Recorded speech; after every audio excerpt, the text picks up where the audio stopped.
immense warmth and great pleasure to grace all of your presence in the interest of the entire committee.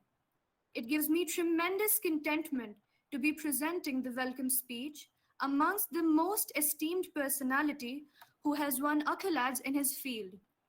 Before we begin this webinar, I would like to express my heartfelt gratitude to all of you who sincerely committed to this event to make it a success. This event would have been impossible without the support of each and everyone present here. Webinars are organized and conducted for the general audience to gain insight and information that would remain effective in their life, exercises, and work. Each topic for discussion and debate for today's webinar was chosen keeping in mind the interest of youth. The last webinar was based on the effect of pandemic on India's foreign policy, which was graced with positive feedbacks from the audience. The topic of discussion for today's webinar is Start from Here Political Science. The importance of political science lies in the fact that all of us live within political systems and we are affected by the changes in the global political economy. With the advent of globalization, there has been a concomitant rise in the interest taken by the people of the world in understanding the political systems of other countries. Hence, political scientists become valued and important as they provide the lens through which we can understand the global political economy. Through this webinar, the audience will be able to broaden its spectrum of knowledge and learn concepts which it will cherish for life. Our honorable guest speaker for the day runs a very successful channel on YouTube by the name Political Science Help, which aims to help students pursuing BA honors, not only with the semester exams, but also the aspirants of civil services. He has put in tremendous effort by providing students with topic-wise analysis of past year papers, guide to write essay-type answers, sources, and references. Our honorable guest speaker has done his graduation from the very renowned University of Delhi and further pursued his master's from the very prestigious and esteemed London School of Economics and Political Science. He is also an academic enthusiast and has always motivated students to have an optimistic vision. We are immensely grateful to have you with us, and we are looking forward to gaining stupendous knowledge from you, sir. The schedule of the webinar includes encouragement, discussions, followed by a question-answer round. I also humbly request each one of you to stay with us till the very end, and I ensure the webinar will be profitable and fruitful for everyone present here. Thank you.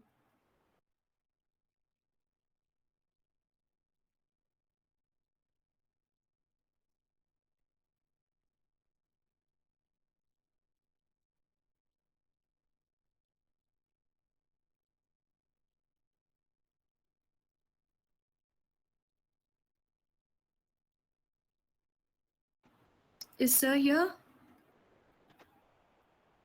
Hello, dear students. Welcome back. Are you calling me Rida? Yes, sir. Okay, sorry. I Sir, thought the floor is all yours. Okay. Well, I thought that somebody will say that. Okay, now sir will come. Okay. I'm anyway. really sorry, sir. Apologies. I did not invite. I'm really sorry. No problem. I just waited. Okay, so let us start this presentation. It will be just a guide to me what I'm speaking basically. Let's see. Let's go. Okay. Just give me a minute.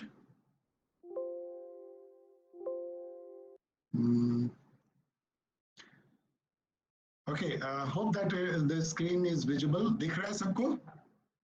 Yes, sir. Yes, sir. Okay. Right. इसको मैं इस mode में ले लेता हूँ. अब थोड़ा बड़ा दिख रहा होगा.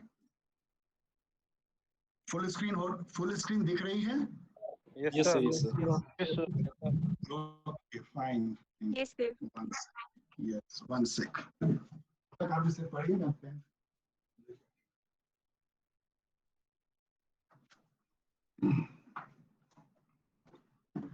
Okay, so first of all, I feel honored for being invited to address the students, especially the freshers, of such a reputed institution as Aligarh Muslim University, with a very cherished history, a very, uh, I must say, a very distinguished history and pedigree.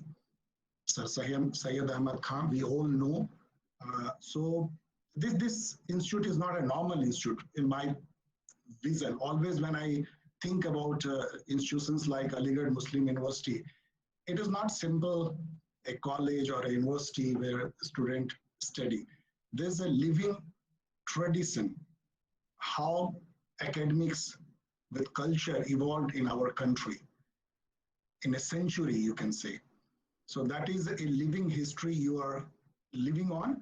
So congratulations, you fresher, for joining such a prestigious university. And I have browsed through your curriculum of BA Honors, and I must acknowledge that the syllabus is very comprehensive. It is much more than what Delhi University teaches in 3 years BA Honors program.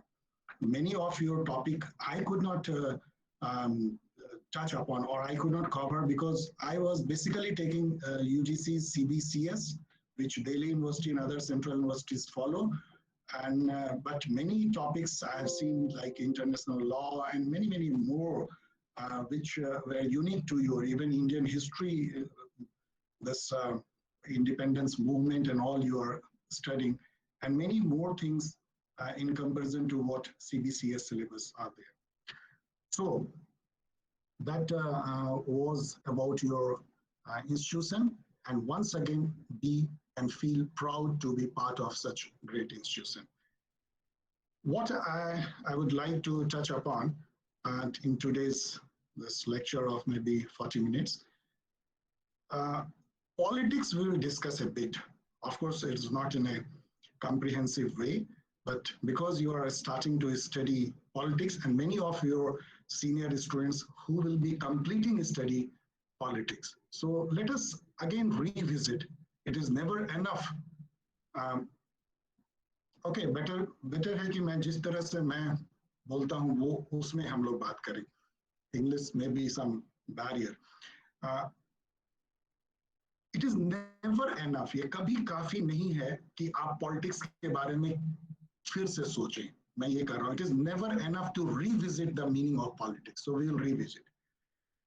And this, what I'm trying to say is this negative and positive politics. That I will try to discuss what I mean by that. And then we'll discuss the perpetual question जो आपके दिमाग में आता है ना, हर कोई जो subject लेता है उसके दिमाग में एक बात आता है कि पॉलिटिकल साइंस पढ़ के मेरा होगा क्या, उस पे हम लोग इस पे चर्चा करेंगे. एंड देन थोड़ी सी मैं आपको ये भी इंसाइट देने की कोशिश करूंगा, क्योंकि कुछ आप में से अब वर्ल्ड ऑफ प्रैक्टिस में प्रवेश करेंगे, और जो फ्रेशर्स हैं वो सोचते होंगे कि हम पॉलिटिकल साइंस पढ़ रहे हैं तो हम पॉलिटिक्स समझ जाएंगे. तो जो दुनिया जो दो अलग है ना, दो दीवार है, एक पॉलिटिक्स के प्रैक्टिस की दुनिया और एक पॉलिटिकल साइंस जो थ्योरी की दुनिया. इन दोनों दुनिया में क्या फर्क है उसको समझेंगे. वो आपको हेल्प करेगा पूरे आपके पढ़ाई के दौरान और आगे भी. एंड देन थोड़ी सी चर्चा करेंगे कि पॉलिटिकल साइंस को पढ़ने का सबसे अच्छा तरीका क्या है. और फाइनली मैं इस पे एक्सपर्ट तो नहीं हूँ, लेकिन मुझे अच्छा लगता है बात करने में कि कैसे आप जॉब रेडी हो सकते हैं. ये भी one of my favourite topic रहा है. उस पे ऐसे मैंने वीडियो अभी नहीं बनाया है, बट फ्यूचर में बहुत सारे वीडियो मैं इस पे सोच रहा हूँ फ्रेम करने का. सो हम आपसे शेयर करना चाहेंगे कि आप अपने को जॉब रेडी कैसे बनाएं. सो these are the things we'll discuss. Okay, let's move ahead. Before, अच्छा इसमें कहीं भी यदि आपको कोई परेशानी ये हो कि नहीं दिख रहा है या कोई आवाज नहीं आ रही है तो प्लीज प्रॉम्प्ट कीजिए, बिकॉज इस मीडियम में सबसे बड़ा प्रॉब्लम ये है कि it's just like I am talking to myself, जैसे मैं अपने वीडियो में नरेट करता हूँ. तो आप जब तक बोलेंगे नहीं, जो मॉडरेटर हैं वो प्लीज आप क्यू हमें दीजिएगा. ओके, और क्वेश्चन आंसर जो है इसके बाद जब एक बार सेशन खत्म हो जाए तो आप नोट कर लीजिए, and then we will have some question answers. Before we discuss politics, let us discuss these three words. एक small p से देखिए start हो रही है, एक capital P से और political. क्या डिफरेंस है? ये एक लेक्सिकल डिफरेंस है. लेक्सिकल जब हम बोलते हैं तो वोकेबलरी से रिलेटेड, लैंग्वेज से रिलेटेड, ये कोई ऐसा रूल नहीं है, बट एकेडमिक्स में इस टाइप से बनाया जाता है हर डिसिप्लिन में. स्मॉल से जब हम पॉलिटिक्स लिखते हैं तो ये वर्ल्ड ऑफ प्रैक्टिस है, means activities and practice of doing politics. जब हम कैपिटल से लिखते हैं तो ये एकेडमिक स्टडी ऑफ पॉलिटिक्स है जो आप कर रहे हैं, और ये आप नहीं कर रहे हैं. और जब हम पॉलिटिकल बोलते हैं तो ये पॉलिटिक्स का एडजेक्टिव हो जाता है. It means phenomena, process and activities related to politics. तो ये एडजेक्टिव है. तो द पॉलिटिकल भी कह सकते हैं, तो वो नाउन हो जाएगा. पॉलिटिकल रहने से ये जो है एडजेक्टिव होगा. एंड पॉलिटिकल साइंस जो आप सब्जेक्ट पढ़ रहे हैं, it is basically studying, observing, analysing political phenomena and processes to build testable theory, testable theory and hypothesis. तो थ्योरी एंड हाइपोथेसिस जब आप बनाते हैं, ऑब्जर्व करते हैं, फिनोमेना को स्टडी करते हैं, समझने की कोशिश करते हैं, तो वो पॉलिटिकल साइंस हो जाता है. So now let us discuss what is politics. यदि हम ऑक्सफोर्ड के डेफिनेशन से चले, ऑक्सफोर्ड जो है वो एक कंजर्वेटिव पॉलिटिकल थिंकर है. तो इन्होंने जो कहा है, क्यों मैंने इसको सबसे पहले लिया है, before I am not starting the discussion what is politics, लेकिन पॉलिटिक्स है क्या, इसका सबसे जो जनरल जो डेफिनेशन है वो ऑक्सफोर्ड ने दिया. उन्होंने ये कहा कि politics is about attending to the general arrangements of a set of people whom chance or choice have brought together.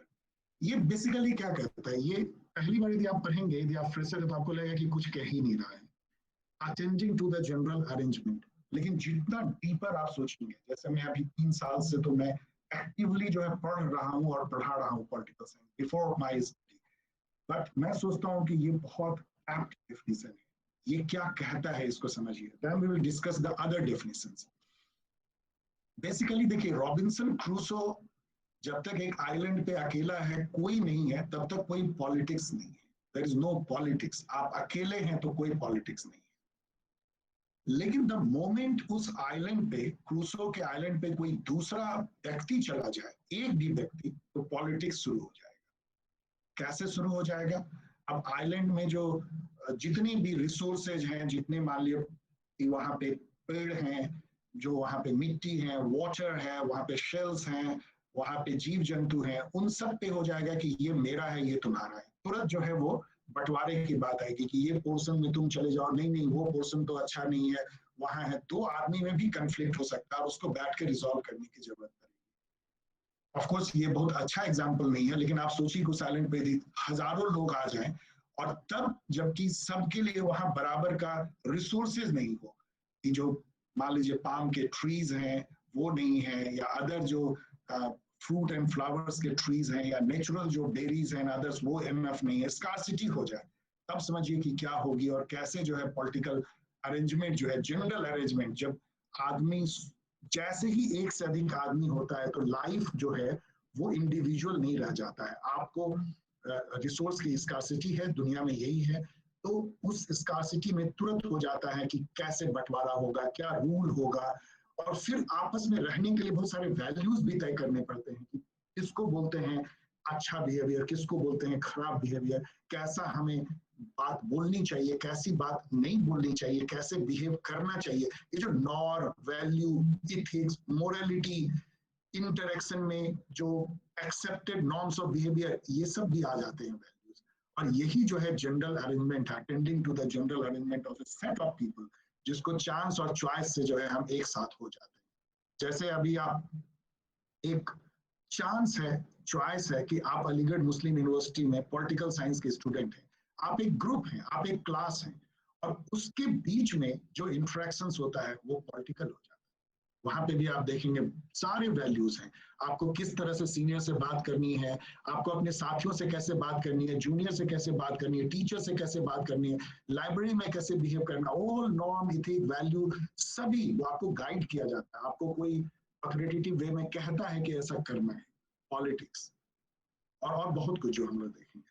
So let us start other definitions of politics. Oxford से बाहर निकल कर हम लोग देखें तो मैं इसको दो तरीके से देखता हूँ. ऑफ कोर्स ये कोई ऐसा नहीं है आपको बुक में है कि निगेटिव मीनिंग ऑफ पॉलिटिक्स, ये मैं सोचता हूँ. मुझे लगता है कि पॉलिटिक्स के पॉजिटिव मीनिंग भी हैं और निगेटिव मीनिंग भी. पहले हम लोग देखें कि निगेटिव मीनिंग पॉलिटिक्स के क्या दिए गए हैं. जो डिफरेंट थ्योरिस्ट या पॉलिटिकल थिंकर है उन्होंने जो पॉलिटिक्स को डिफाइन किया है निगेटिव वे में. फर्स्ट एंड फॉरमोस्ट कि politics is power. Politics power है. ये पॉजिटिव नहीं है, ये निगेटिव है. बिकॉज पावर इटसेल्फ, पावर का जो डेफिनेशन है वो कई है, वो अलग बात है. लेकिन जो सबसे इंपॉर्टेंट जो रॉबर्ट जहाल ने दिया था कि ए को है पावर बी के ऊपर यदि ए बी को बिना उसके इच्छा के भी कोई काम करने को मजबूर कर सकता है.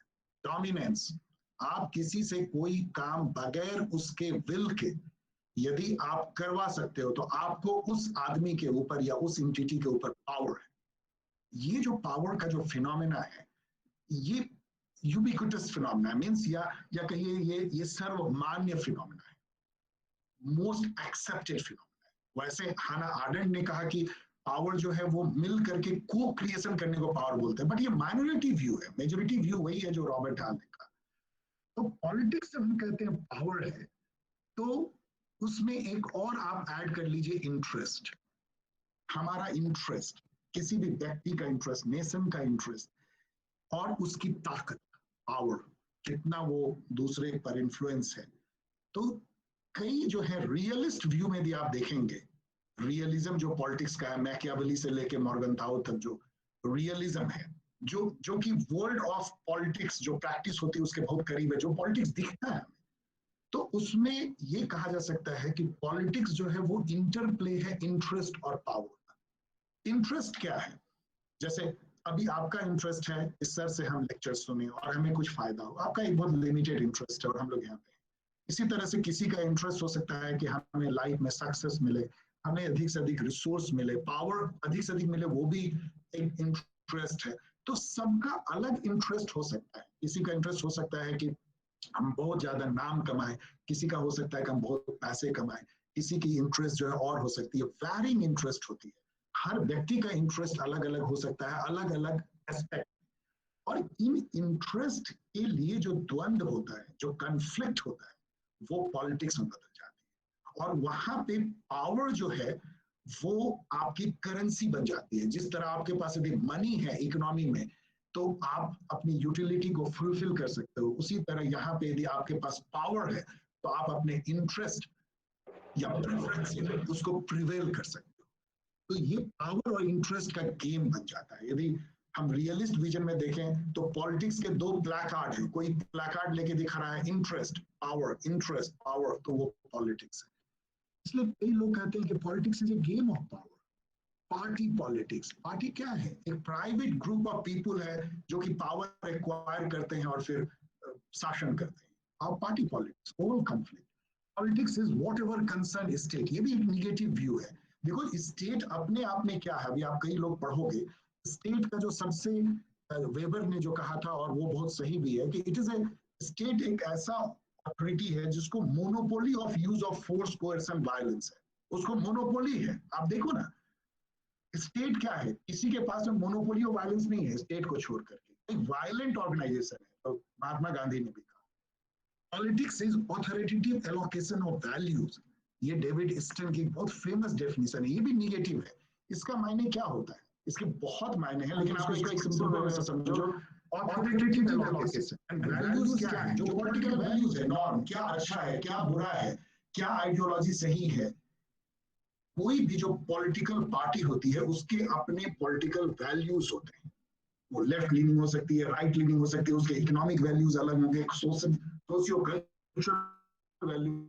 और जब वो पावर में आती है तो अपनी वैल्यू ऑथोरिटेटिवली एलोकेट करती है समाज में. यही सही है. वो एजुकेशन को भी चेंज करने की कोशिश करती है, एडमिनिस्ट्रेशन को चेंज करने की कोशिश. सारे जो समाज होते हैं उसको अपने वैल्यू को authoritative allocation of values. One of the politics is power structure relationship, power structure relationship, वैसा रिलेशनशिप जो पावर के बेसिस पे है, जिसमें कोई एक लेस पावरफुल पावरफुल है, कोई ज्यादा पावरफुल है, whereby one group, of course जिसके पास ज्यादा पावर है, a person is controlled by another, sorry उल्टा, जो ग्रुप के पास लेस पावर है that will be controlled by another group. ये केट मिलेट ने कहा था, जो कि radical feminist है, उनका देखिए व्यू क्या है, because they always feel, feminist feel कि जो मैन वुमेन का रिलेशन है वो पावर स्ट्रक्चर्ड है, जो पैट्रियार्की है पावर स्ट्रक्चर्ड है, जो सोशल रिलेशन है मेल फीमेल या इवन जो स्टेट है वो एक मास्कुलिन वो इंटीजर के रूप में ट्रीट किया, पॉलिटिक्स इटसेल्फ जो है मास्कुलिन फिनोमेना के रूप में इसको स्टडी किया। तो सोसाइटी में जो पावर स्ट्रक्चर रिलेशन है वो पॉलिटिक्स है। आप ये सब को देखें तो ये पॉलिटिक्स इज पावर के डिफरेंट एक तरह से मीनिंग या डेफिनेशंस है पॉलिटिक्स के। दूसरा नेगेटिव जो मैंने देखा है वो ये पॉलिटिक्स एज कॉन्फ्लिक्ट, पॉलिटिक्स जो है कॉन्फ्लिक्ट पैदा, विवाद पैदा करता, द्वंद्व पैदा करता। क्यों? क्योंकि वैरिंग इंटरेस्ट है। आपको मैंने बताया कि रॉबिन्सन क्रूसो जब तक आइलैंड अकेला है, कोई इंटरेस्ट का कॉन्फ्लिक्ट नहीं है। एक आदमी है, उसको जहां सोना है, सारे रिसोर्सेज उसी के हैं, लेकिन दूसरा आदमी जैसे ही आएगा वहां पे कॉन्फ्लिक्ट ऑफ इंटरेस्ट होगा। और समाज में जब इतने लोग होते हैं, सबके इंटरेस्ट, प्रेफरेंसेस, वैल्यूज अलग अलग हैं, तो कितना कॉन्फ्लिक्ट होता है। और फिर struggle for power and resource होता है, जो हॉब्स ने किस टाइप का बोला,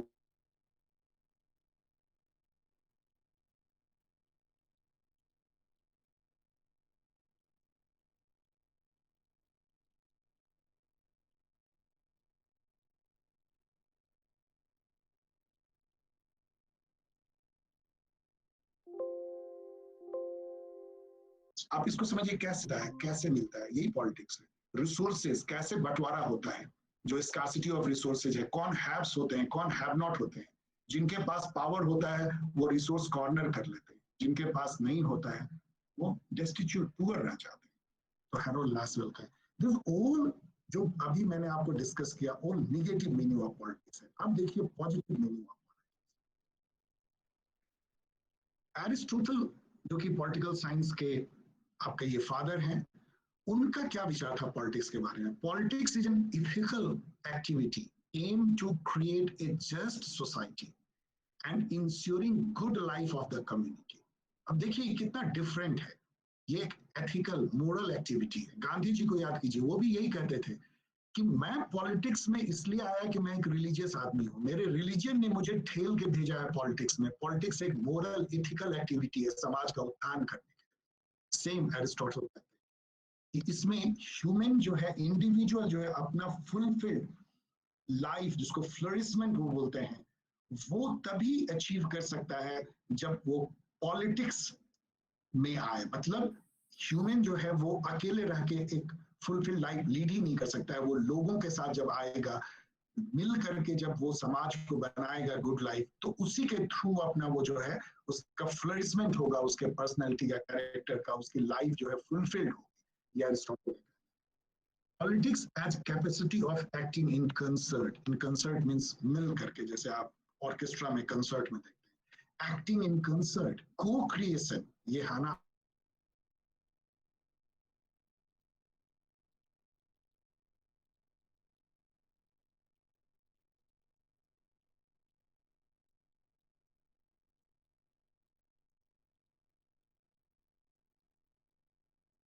आर्डेंट का कहना है, जो कि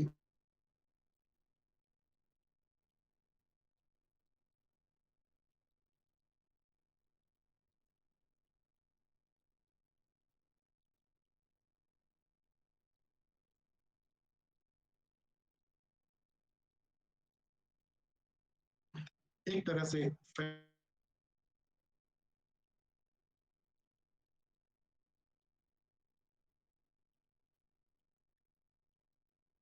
हाई लेवल पे यूनाइटेड नेशन में लोग बातचीत करते हैं, बड़े से बड़े कॉन्फ्लिक्ट को बातचीत करके रिजॉल्व करते हैं, वॉर को खत्म करते हैं, पीस बनाते हैं। वो पॉलिटिक्स है, कॉन्फ्लिक्ट को रिजॉल्व करना। Politics is the art of the possible.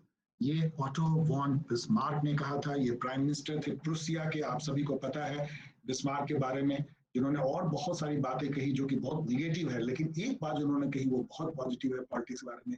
It is the art of possible. इसको पार्टी पॉलिटिक्स में लोग यूज करते हैं कि भाई पॉलिटिक्स तो आर्ट ऑफ द पॉसिबल है, कुछ भी हो सकता है, वो उसको अपॉर्चुनिस्टिक वे में यूज करते हैं। It is not like that, मतलब कुछ भी हो सकता है, यदि पॉलिटिक्स सही हो तो दुनिया बदल सकती है।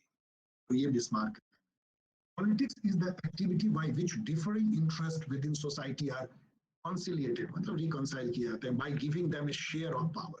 मतलब जो different groups हैं उसको यदि आप पावर में शेयर देते हैं, उसके इंटरेस्ट का ध्यान रखते हैं, तो उससे रिकंसिलेशन होता है समाज में, और ये पॉलिटिक्स है। ये बर्नार्ड क्रिक का कहना है, जो कि इससे मिलता जुलता है। So these are the positive meaning of politics. अब आप देखिए, as a political science student, या जो पढ़ के निकल रहे हैं या जो इंटर कर रहे हैं, आप देखेंगे वर्ल्ड ऑफ पॉलिटिक्स में, नॉट आई थ्योरी की बात कर रही, तो अभी थ्योरी की हम बात कर रहे हैं, उसमें भी आपको पॉजिटिव पॉलिटिक्स दिखेगा, निगेटिव पॉलिटिक्स। जो पॉजिटिव पॉलिटिक्स है वो इन सबको करता हुआ दिखेगा। आपको लगेगा कहीं पे कोई कंफ्लिक्ट रिजॉल्व कर रहा है, कहीं आपको लगेगा मिल के, जैसे फॉर एग्जाम्पल अभी पैंडेमिक लीजिए, उसमें किस तरह से scientist, corporate world, WHO, international, other international organisation, national governments, सब ने मिलकर कैसे 12 महीने में वैक्सीन बना दिया। ये है एक्टिंग इन कंसर्न। लेकिन उसका दूसरा यदि आप देखेंगे कि कैसे जो है पार्टियों के बीच में तू मैं होती है पैंडेमिक को लेके, tool kit versus other kits, and कोई बदनाम कर रहा है तो कोई सरकार सामने आती है, FIR होती है। ये कॉन्फ्लिक्ट है, पॉलिटिक्स एज कॉन्फ्लिक्ट। पैंडेमिक में आप हर रूप देख सकते हैं। आप पॉलिटिक्स को इस पैंडेमिक के जो अनफोल्ड हुई है उसके थ्रू पूरे पॉलिटिक्स को आप समझ सकते हैं। ये सारे डेफिनेशन उस पर एक एक करके आप लागू कर सकते हैं। Now what I want to tell you कि एज ए स्टूडेंट मैं यहाँ पे आना चाहता हूँ, लेकिन उसके पहले मैं आपको ये कहना चाहता हूँ, और जो फैक्ट है कि पॉलिटिक्स और केवल पॉलिटिक्स दुनिया को बदल सकती है और बदलती है। केवल मैं कह रहा हूं, कोई और जो सोशल फिनोमेना है उसमें ये ताकत नहीं है, केवल पॉलिटिक्स में। Why it is so? Because all aspect of social interaction जो दुनिया में होते हैं, चाहे वो इकोनॉमिक हो, साइंटिफिक हो, टेक्नोलॉजिकल हो, कम्युनिकेशन हो, क्रिकेट हो, फुटबॉल हो, university, college, school, family, friendship, सारे सोशल इंटरेक्शन प्ले आउट होते हैं in the over arching context of politics. ये पॉलिटिक्स ही उसको एक ओवर आर्किंग कॉन्टेक्स्ट देता है, उसी के साए में सभी ये जो फिनोमेना है वो प्ले आउट होते हैं। आपको शायद पता है या नहीं कि इकोनॉमिक्स जो है वो पहले इकोनॉमिक्स सब्जेक्ट नाम का कुछ नहीं था, उसको पॉलिटिकल इकोनॉमी कहते हैं। आप जितने भी देखेंगे पुराने लिटरेचर, एडम स्मिथ ने जो लिखा, रिकार्डो ने जो लिखा, JS मिल ने जो लिखा पॉलिटिक्स पे, इन्होंने इन सब ने लिखा, मार्क्स ने लिखा, ये सब पॉलिटिकल साइंटिस्ट कहलाते हैं। आपको ये भी शायद पता है या नहीं कि जो एरिस्टोटल, जिसको हम पॉलिटिकल साइंस का पितामह कहते हैं या ग्रैंडफादर बोलते हैं, वो एक बहुत बड़े साइंटिस्ट थे। वो ऑप्टिकल साइंटिस्ट थे, फिजिक्स में उन्होंने बहुत काम किया था, बायोलॉजी में उनका बहुत सारा काम है। हॉब्स जो है वो मैकेनिक्स के बहुत बड़े ज्ञाता थे। रेने देकार्त जो है, जो एक बहुत बड़े पॉलिटिकल फिलोसफर माने जाते हैं इनलाइटनमेंट लाने के पहले, वो एक बहुत बड़े साइंटिस्ट थे। न्यूटन को बहुत लोग जो है एक बहुत बड़ा फिलोसफर मानते हैं। तो ये जो जितने भी आप फिनोमेना आप देखेंगे, आप हर्बर्ट साइमन का एग्जाम्पल मैं आपको देना चाहता हूँ। वो एक पॉलिटिकल साइंटिस्ट, उन्होंने कहा कि मैं एक पॉलिटिकल साइंटिस्ट हूँ और कुछ नहीं। लेकिन आपको पता है, जिन्होंने हर्बर्ट साइमन ने डिसीजन मेकिंग थ्योरी दिया, rational choice theory and others, उनको नोबेल प्राइज 1974 में इकोनॉमिक्स के लिए मिला। और वो जब बूढ़े हो गए तो ही died as a expert in artificial intelligence in computer. तो आप समझ सकते हैं कि पॉलिटिकल साइंस का रेंज क्या है। आप इसका यहाँ यदि उससे पहले आप ये समझिए कि यदि आपको पॉलिटिकल इंसाइट डेवलप हो जाए, जो अभी हम लोगों ने डिस्कस किया कि पॉलिटिक्स क्या है, तो अभी आप जैसे पैंडेमिक को आप फोल्ड आउट होते देख रहे हैं, अनफोल्ड होते देख रहे हैं, तो आप किसी भी इवेंट को 360 डिग्री व्यू आप उस चीजों का आपको दिखेगा। आपको वो चीज दिखेगी जो दूसरों को नहीं दिख रहा है, जो टेक्नोलॉजी पढ़ रहा है उसको नहीं दिखेगा। जो मैनेजमेंट पढ़ रहा है उसको नहीं दिखेगा, लेकिन आपको दिखेगा यदि आपने वो पॉलिटिकल इनसाइट डेवलप की है। और जरा सोचिए कि केवल मैंने एक एग्जाम्पल दिया, ऐसे कितनी एग्जाम्पल हैं। अभी की जो दुनिया है, हम कहते हैं हम नियो लिबरल वर्ल्ड में रह रहे हैं, liberal democracy and free market economy. Lock ने इस एक थ्योरी से इसको शुरुआत किया, लिबरलिज्म को। फासिज्म ने किस तरह से दुनिया को बदल दिया इंटर वॉर पीरियड में, अभी तक उससे हम मुक्त नहीं हो पाए। एक दो व्यक्ति, हिटलर, मुसोलिनी, कुछ लोगों की आइडियोलॉजी। और सोशलिज्म जो मार्क्स ने जो चिंगारी दी, और कैसे उसको लेनिन और अदर ने जो है, माओ जेदांग ने कैसे वो वर्ल्ड ऑफ प्रैक्टिस में लेके गए और पूरी दुनिया को उन्होंने बदल डाला, जो आज भी बदली हुई है। कैसे इन्होंने इन सब ने वर्ल्ड को बदला, केवल पॉलिटिकल आइडियोलॉजी ही दुनिया बदल। आप इंडिया में भी देखिए कैसे गांधी जी ने इंडिया को बदला पॉलिटिक्स के थ्रू, नॉट रिलीजन के थ्रू। कैसे अंबेडकर जी ने बदला पॉलिटिक्स के थ्रू। और आज भी यदि कहती है बीजेपी, मान लीजिए सत्ता चला रही है, तो वो यदि इंडिया को बदलना चाहते हैं तो पॉलिटिक्स के थ्रू। यदि कांग्रेस ने कुछ करने की कोशिश की तो पॉलिटिक्स के थ्रू। तो पार्टी भी जो है वो पॉलिटिक्स के थ्रू ही, तो केवल पॉलिटिक्स से ही दुनिया बदल सकती है। और मैं आपसे ये, आई एम एक्सहॉर्टिंग यू कि आप ऐसा कर सकते हैं। You can transform the world in a little way. ये नहीं कि आप गांधी जी बन जाए, अम्बेडकर बन जाए। आप बहुत छोटे से वे में, अपने क्लास में, अपने कॉलेज में, अपने फैमिली में, अपने फ्रेंडशिप में, अपने ग्रुप में, आप you can transform the world by highlighting positive politics and undermining negative politics. आप जहां भी फील करें कि निगेटिव पॉलिटिक्स हो रही है, उसको आप अंडरमाइन करें, उसको आप थोड़ा नीचे ले जाएं, आप उसको तवज्जो ना दें, आप उसको वैल्यू ना दें। और जहां पे आपको दिखती है कि पॉजिटिव पॉलिटिक्स है, वहां इन्वॉल्व हो। और जहां नहीं दिखती है वहां पॉजिटिव पॉलिटिक्स करें, मतलब कंफ्लिक्ट रिजॉल्व करें, मिल के को क्रिएट करें, मिल के रिसोर्सेज पावर शेयर करें। मतलब जनरल जो है इथिकल वे में लोगों के लाइफ को ब्यूटीफुल बनाएं, जो आपसे जुड़ते हैं उस वे में पॉलिटिक्स करें। चाहे आप किसी ऑर्गेनाइजेशन में जाएं, वहां पे भी आप देखेंगे कितनी पॉलिटिक्स होती है ऑर्गेनाइजेशन में, ह्यूज अमाउंट ऑफ पॉलिटिक्स। वहां पे भी आप पॉजिटिविटी ला सकते हैं। यदि आप समझते हैं कि निगेटिव पॉलिटिक्स क्या है और पॉजिटिव पॉलिटिक्स क्या है, निगेटिव पॉलिटिक्स से बचें, पॉजिटिव पॉलिटिक्स में इन्वॉल्व हो। और ये ना कहें कि तुम पॉलिटिक्स करते हो। Yes, we should do politics, but only positive politics.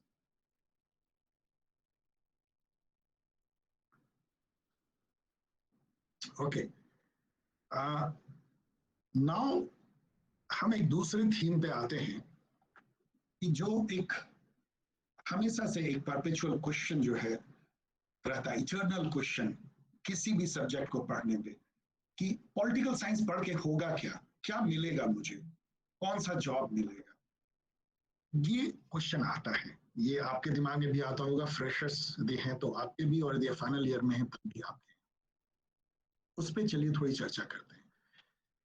देखिए, मेरा ऐसा मानना है कि कोई भी जो आप सब्जेक्ट पढ़ते हैं उसका दो वैल्यू होता है। एक इंस्ट्रूमेंटल वैल्यू है और दूसरा इंट्रिंसिक वैल्यू है। क्या मायने हैं? मतलब इंस्ट्रूमेंटल व्यू का मायने ये होता है कि पॉलिटिकल साइंस एक मींस होता है आपके लाइफ में कुछ सक्सेस पाने का, मतलब जॉब पाने का, पैसा पाने का, इज्जत पाने का। वो एक माध्यम बनता है, मींस बनता है, इंस्ट्रूमेंट बनता है। ये एक इंस्ट्रूमेंटल वैल्यू है। मतलब किसी भी चीज का इंस्ट्रूमेंटल वैल्यू होने का मतलब है कि अपने आप में उस चीज का कोई मीनिंग नहीं है, बस उसके ऊपर पांव रख के आप जो है आगे बढ़ सकते हैं। वो इंस्ट्रूमेंटल वैल्यू। जैसे कि मनी का इंस्ट्रूमेंटल वैल्यू, अपने आप में मनी का क्या वैल्यू, आप पैसे को थोड़ी खा सकते हैं, केवल 100% उसका इंस्ट्रूमेंटल वैल्यू। इंट्रिंसिक वैल्यू क्या है कि अपने आप में किसी चीज की यदि वैल्यू है, कोई उसका इंस्ट्रूमेंटल वैल्यू की अभी बात हम नहीं कर रहे, खुद अपने आप में वो एंड है, उसके ऊपर पांव रख के आप आगे नहीं बढ़ते हैं, आप उसको बस गले लगाते हैं और आपको सब कुछ मिल जाता है। वो इंट्रिंसिक वैल्यू। ये दोनों ही वैल्यू जो है हर सब्जेक्ट में होता है। अब हम लोग ये देखने की कोशिश करेंगे कि पॉलिटिकल साइंस में ये दोनों वैल्यू क्या है। यदि हम इंस्ट्रूमेंटल वैल्यू पहले लें तो इसमें जो है कैरियर ऑप्शंस जो है आपके पास में बहुत सारे हैं। ऐसा नहीं है कि ये केवल पॉलिटिकल साइंस पढ़ने से है, लेकिन मोस्ट रिलेवेंट यदि कोई डिप्लोमेट हो सकता है तो वो हो सकता है इसमें कि पॉलिटिकल साइंस पढ़ा हो, जिसने मास्टर्स में इंटरनेशनल रिलेशन पढ़ा हो, वो सबसे बेहतर डिप्लोमेट हो सकता है। वैसे तो आईटी से पढ़े इंजीनियर भी हो सकते हैं और हुए हैं, क्योंकि आप एक एग्जामिनेशन पास कर लेते हो तो आपको हो जाता है, but they can never be that kind of diplomat जो स्ट्रक्चर्ड वे में तो पॉलिटिकल साइंस पढ़ के आप जो है इंटरनेशनल गवर्नमेंट ऑर्गेनाइजेशन के लिए फिट हैं, एनजीओज, इवन इंटरनेशनल एनजीओज के लिए आप फिट हैं, नॉट फॉर प्रॉफिट ऑर्गेनाइजेशन के लिए फिट हैं, कॉर्पोरेट वर्ल्ड में आप कई रोल निभा सकते हैं, मैनेजर्स के, ऑफ कोर्स मैनेजमेंट करके जो आपके लिए भी बिल्कुल ओपन है, सिविल सर्वेंट तो आप बन ही सकते हैं, चाहे सेंटर में बने, चाहे स्टेट में बने, चाहे सबऑर्डिनेट सर्विस में बने, एंड आप एकेडमिक्स बहुत बड़ा फील्ड है, आप उसमें जा सकते हैं, आप एंटरप्रेन्योर बन सकते हैं, आप सेल्फ मेड पर्सन हो सकते हैं, कुछ भी हो सकते हैं, ये कैरियर ऑप्शंस हैं। लेकिन इन कैरियर ऑप्शन के लिए आपको अपने को जॉब रेडी बनाना होगा। ये उस टाइप का नहीं है, अनफॉर्चुनेटली इंडिया में कुछ सब्जेक्ट ऐसे हैं जिनका इंस्ट्रूमेंटल वैल्यू बहुत हाई इसलिए हो गया है क्योंकि ये डेवलपिंग इकोनॉमी रही है पिछले कुछ सालों में, 20-25 सालों में। तो यदि आप टेक्नोलॉजी पढ़ते हैं, पर्टिकुलरली इंफॉर्मेशन टेक्नोलॉजी से related, computer science, IT and others, तो आपको कैंपस में कंपनीज आती हैं, वो ले जाती हैं। वो क्यों ले जाती हैं? उसका कारण ये होता है कि उनको आपके पढ़ाई से कोई ज्यादा नाता नहीं है, उनको कुछ इससे नहीं है कि आप बहुत कोई आईटी के एक्सपर्ट हो गए, कुछ नहीं होता है। वो बेसिकली उनको एक पढ़ा लिखा एक ह्यूमन चाहिए होता है जिसको कि कॉन्सेप्चुअल नॉलेज हो, क्रिटिकल एनालिटिकल नॉलेज हो, लिखने पढ़ने की थोड़ी बहुत नॉलेज हो, थोड़ा ज्ञान हो कि क्या है, और उसको वो ट्रेन करके अपना काम कर लेते हैं। और इसके लिए उनको लगता है कि इंजीनियरिंग के स्टूडेंट सबसे सुटेबल हैं, इसलिए उनको काफी जो है आसानी से जॉब मिलती है। उस टाइप की आपको पॉलिटिकल साइंस में अनफॉर्चुनेटली नहीं है, लेकिन इसका बेनिफिट भी है कि वो जो जॉब होती है, आप अंदाज नहीं लगा सकते हो कि उसमें कितनी दास्ता है, कितनी जकड़न है, कितनी बेड़ी है, क्योंकि वो आप उसके नहीं हो, आप कुछ नहीं हो, आप एक कॉग इन द व्हील हो, आपकी कोई यूटिलिटी नहीं है, आप एक अनोनिमस कोडर टाइप के हो, आप एनोनिमस जो है सिस्टम पे काम करते हो। बट यदि आप रियल लड़ के जॉब लेते हो पॉलिटिकल साइंस स्टूडेंट के तौर पे, आप अपनी जॉब में आप इंजॉय कर सकते हो, वो एक अलग ऑटोनॉमी आपको देती है, उसकी कोई तुलना नहीं है। बट रास्ता हो सकता है कि थोड़ा सर्कुटस हो, थोड़ा कठिन हो, बट उसमें चार्म भी उतना ही है। नाउ इस पे हम लोग चर्चा करेंगे लास्ट स्लाइड में, ये मैं इस पे कुछ बताऊंगा आपको कि कैसे आप अपने को जॉब रेडी कर सकते हो, और शर्तियां मतलब guaranteed you can get a job if you do what I prescribe. यदि हम इंट्रिंसिक वैल्यू देखें कि अपने आप में पॉलिटिकल साइंस आपको क्या देता है, अगेन ये कोई पॉलिटिकल साइंस ही केवल नहीं देता है, ये हर सब्जेक्ट देता है, इसीलिए इससे निराश होने की जरूरत नहीं है, क्योंकि आपको पॉलिटिकल साइंस में भी वो ताकत है कि आपको वो देता है। और क्या देता है? जो मैंने पहले कहा कि केवल पॉलिटिकल साइंस और कोई सब्जेक्ट नहीं देता, आपको वो इंसाइट देता है कि आप दुनिया को 360 डिग्री जो है वो विजुअलाइज कर सको।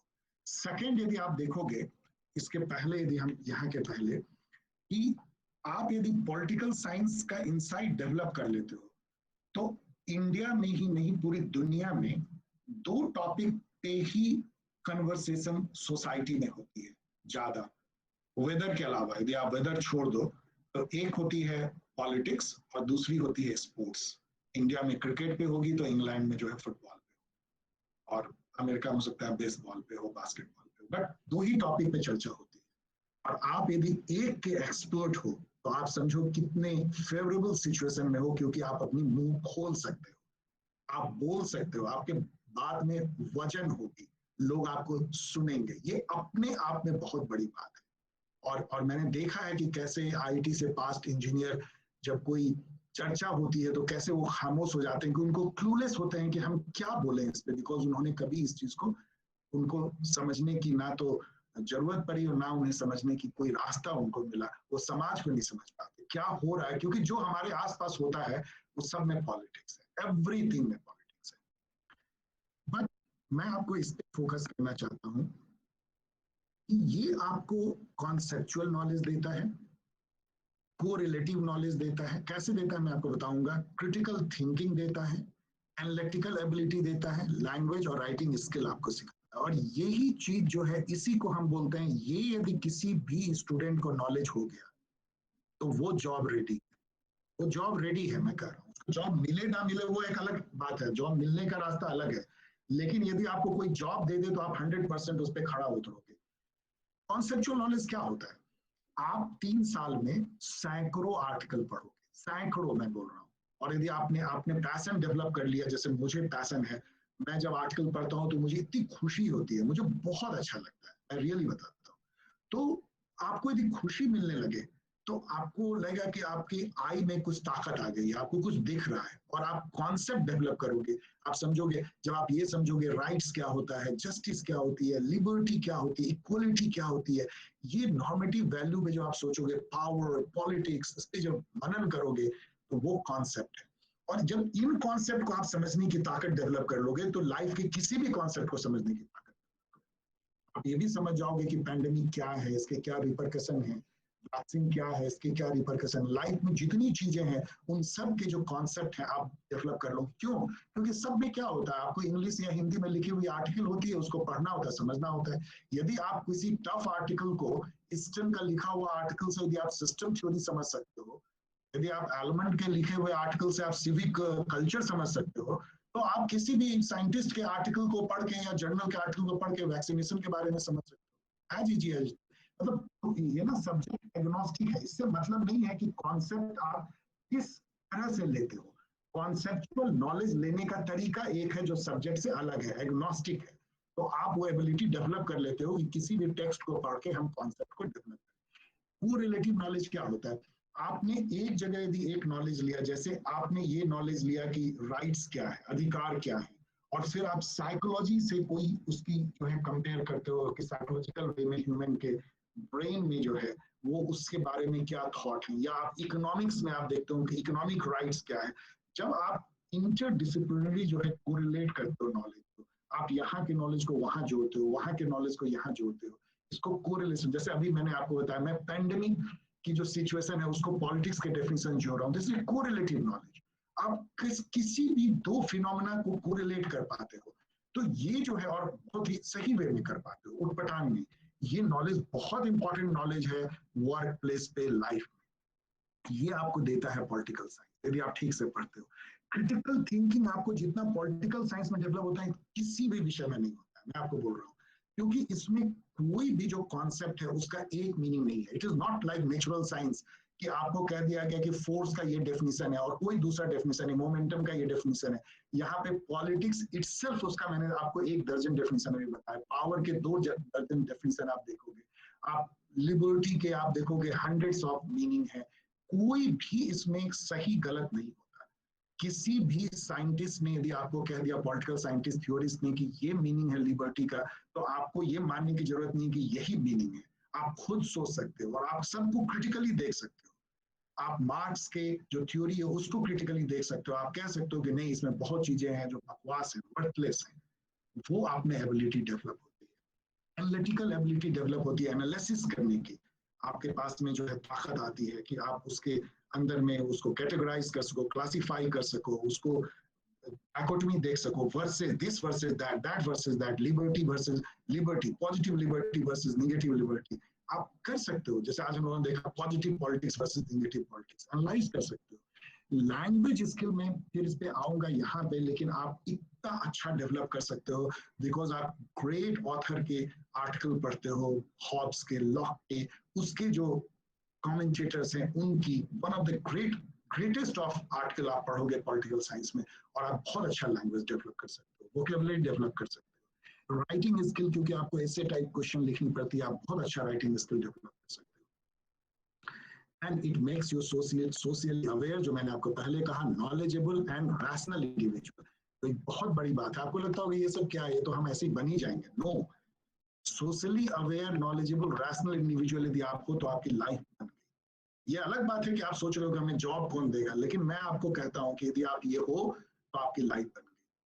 And enable and equip you to face the challenges of course. ये सब यदि आप एक्वायर करते हो तो आप लाइफ के जो चैलेंजेस हैं, सॉरो है, हैप्पीनेस है, टुगेदरनेस है, आइसोलेशन है, सॉलिट्यूड है, आप सबको फेस कर सकते हो।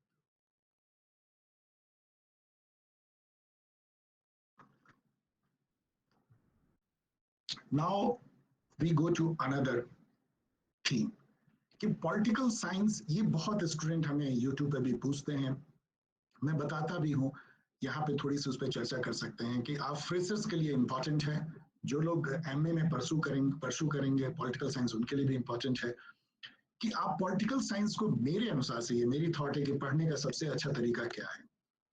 पहले तो जो मैंने आपको बोला कि आपको कॉन्सेप्चुअल क्लैरिटी होनी चाहिए नॉर्मेटिव पॉलिटिकल वैल्यूज पे, जितनी भी मैंने अभी चर्चा किया उसका एकदम क्लियर आपके दिमाग में थॉट होना चाहिए। रेंजेस, देखिए पावर का एक मीनिंग तो आपको समझना है नहीं, लेकिन आपके दिमाग में एक रेंज होना चाहिए कि पावर की यहां से लेके यहां तक की मीनिंग है। इसी तरह पॉलिटिक्स का इस तरह लिबर्टी, इक्वालिटी, जस्टिस, राइट्स, वो जितने वैल्यूज हैं, मोरलिटी, इथिक्स एंड ऑल।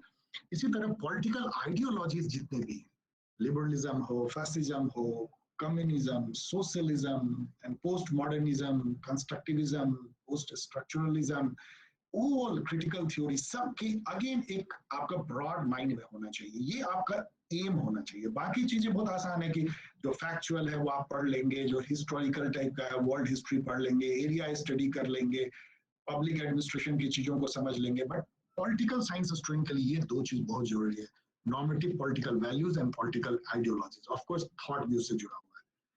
लेकिन यहाँ पे एक क्रिटिकल जो एंगल मैंने कहा वो आपको डेवलप करना होगा। आपको एक सोर्स से पढ़ के यदि आप सोचोगे कि मैंने ओपी गौबा की बुक पढ़ ली या निकोलस हेनरी का हमने पब्लिक एडमिनिस्ट्रेशन पढ़ लिया और मेरा काम हो गया, नो, नहीं होगा, क्योंकि यहाँ पे किसी भी कॉन्सेप्ट का एक मायने नहीं है। आपको ट्रायंगुलेट करना होगा मल्टीपल सोर्स। ट्रायंगुलेट क्या होती है? ट्रायंगुलेट मतलब कि आप मल्टीपल सोर्सेस से जो है आप लेते हो यहाँ से, और फिर देखते हो अच्छा कॉमन जो आ रहा है तो ये थॉट सही है, तो इसको ट्रायंगुलेशन मेथड बोलते हैं, जो बहुत जगह मोबाइल फोन में अदर्स में यूज होती है। तो ये मल्टीपल सोर्सेस से आपको ट्रायंगुलेट करनी चाहिए। कहाँ कहाँ से कर सकते हो वो मैं सोर्स भी आपको बताता हूँ। एक तो जो आपके यहाँ जो रिकमेंडेड टेक्स्ट बुक है, मैंने आपके यहाँ देखा, आपके यहाँ भी है, डीयू में काफी अच्छे हैं, उसकी रीडिंग लिस्ट बहुत अच्छे दिए रहते हैं, ये आपको मिल भी जाते हैं डीयू में, आपको फोटो कॉपी मिल जाती है, आपको खरीदने की जरूरत नहीं है। और अभी तो इंटरनेट पे रीडिंग लिस्ट में से 70% फ्री में आपको अवेलेबल हो जाती है। रिकमेंडेड टेक्स्ट बुक जो है उसमें से भी करीब 30% नेट पे फ्री है, जो पुराने बुक हैं, बाकी आप लाइब्रेरी से ले सकते हैं या खरीद सकते हैं।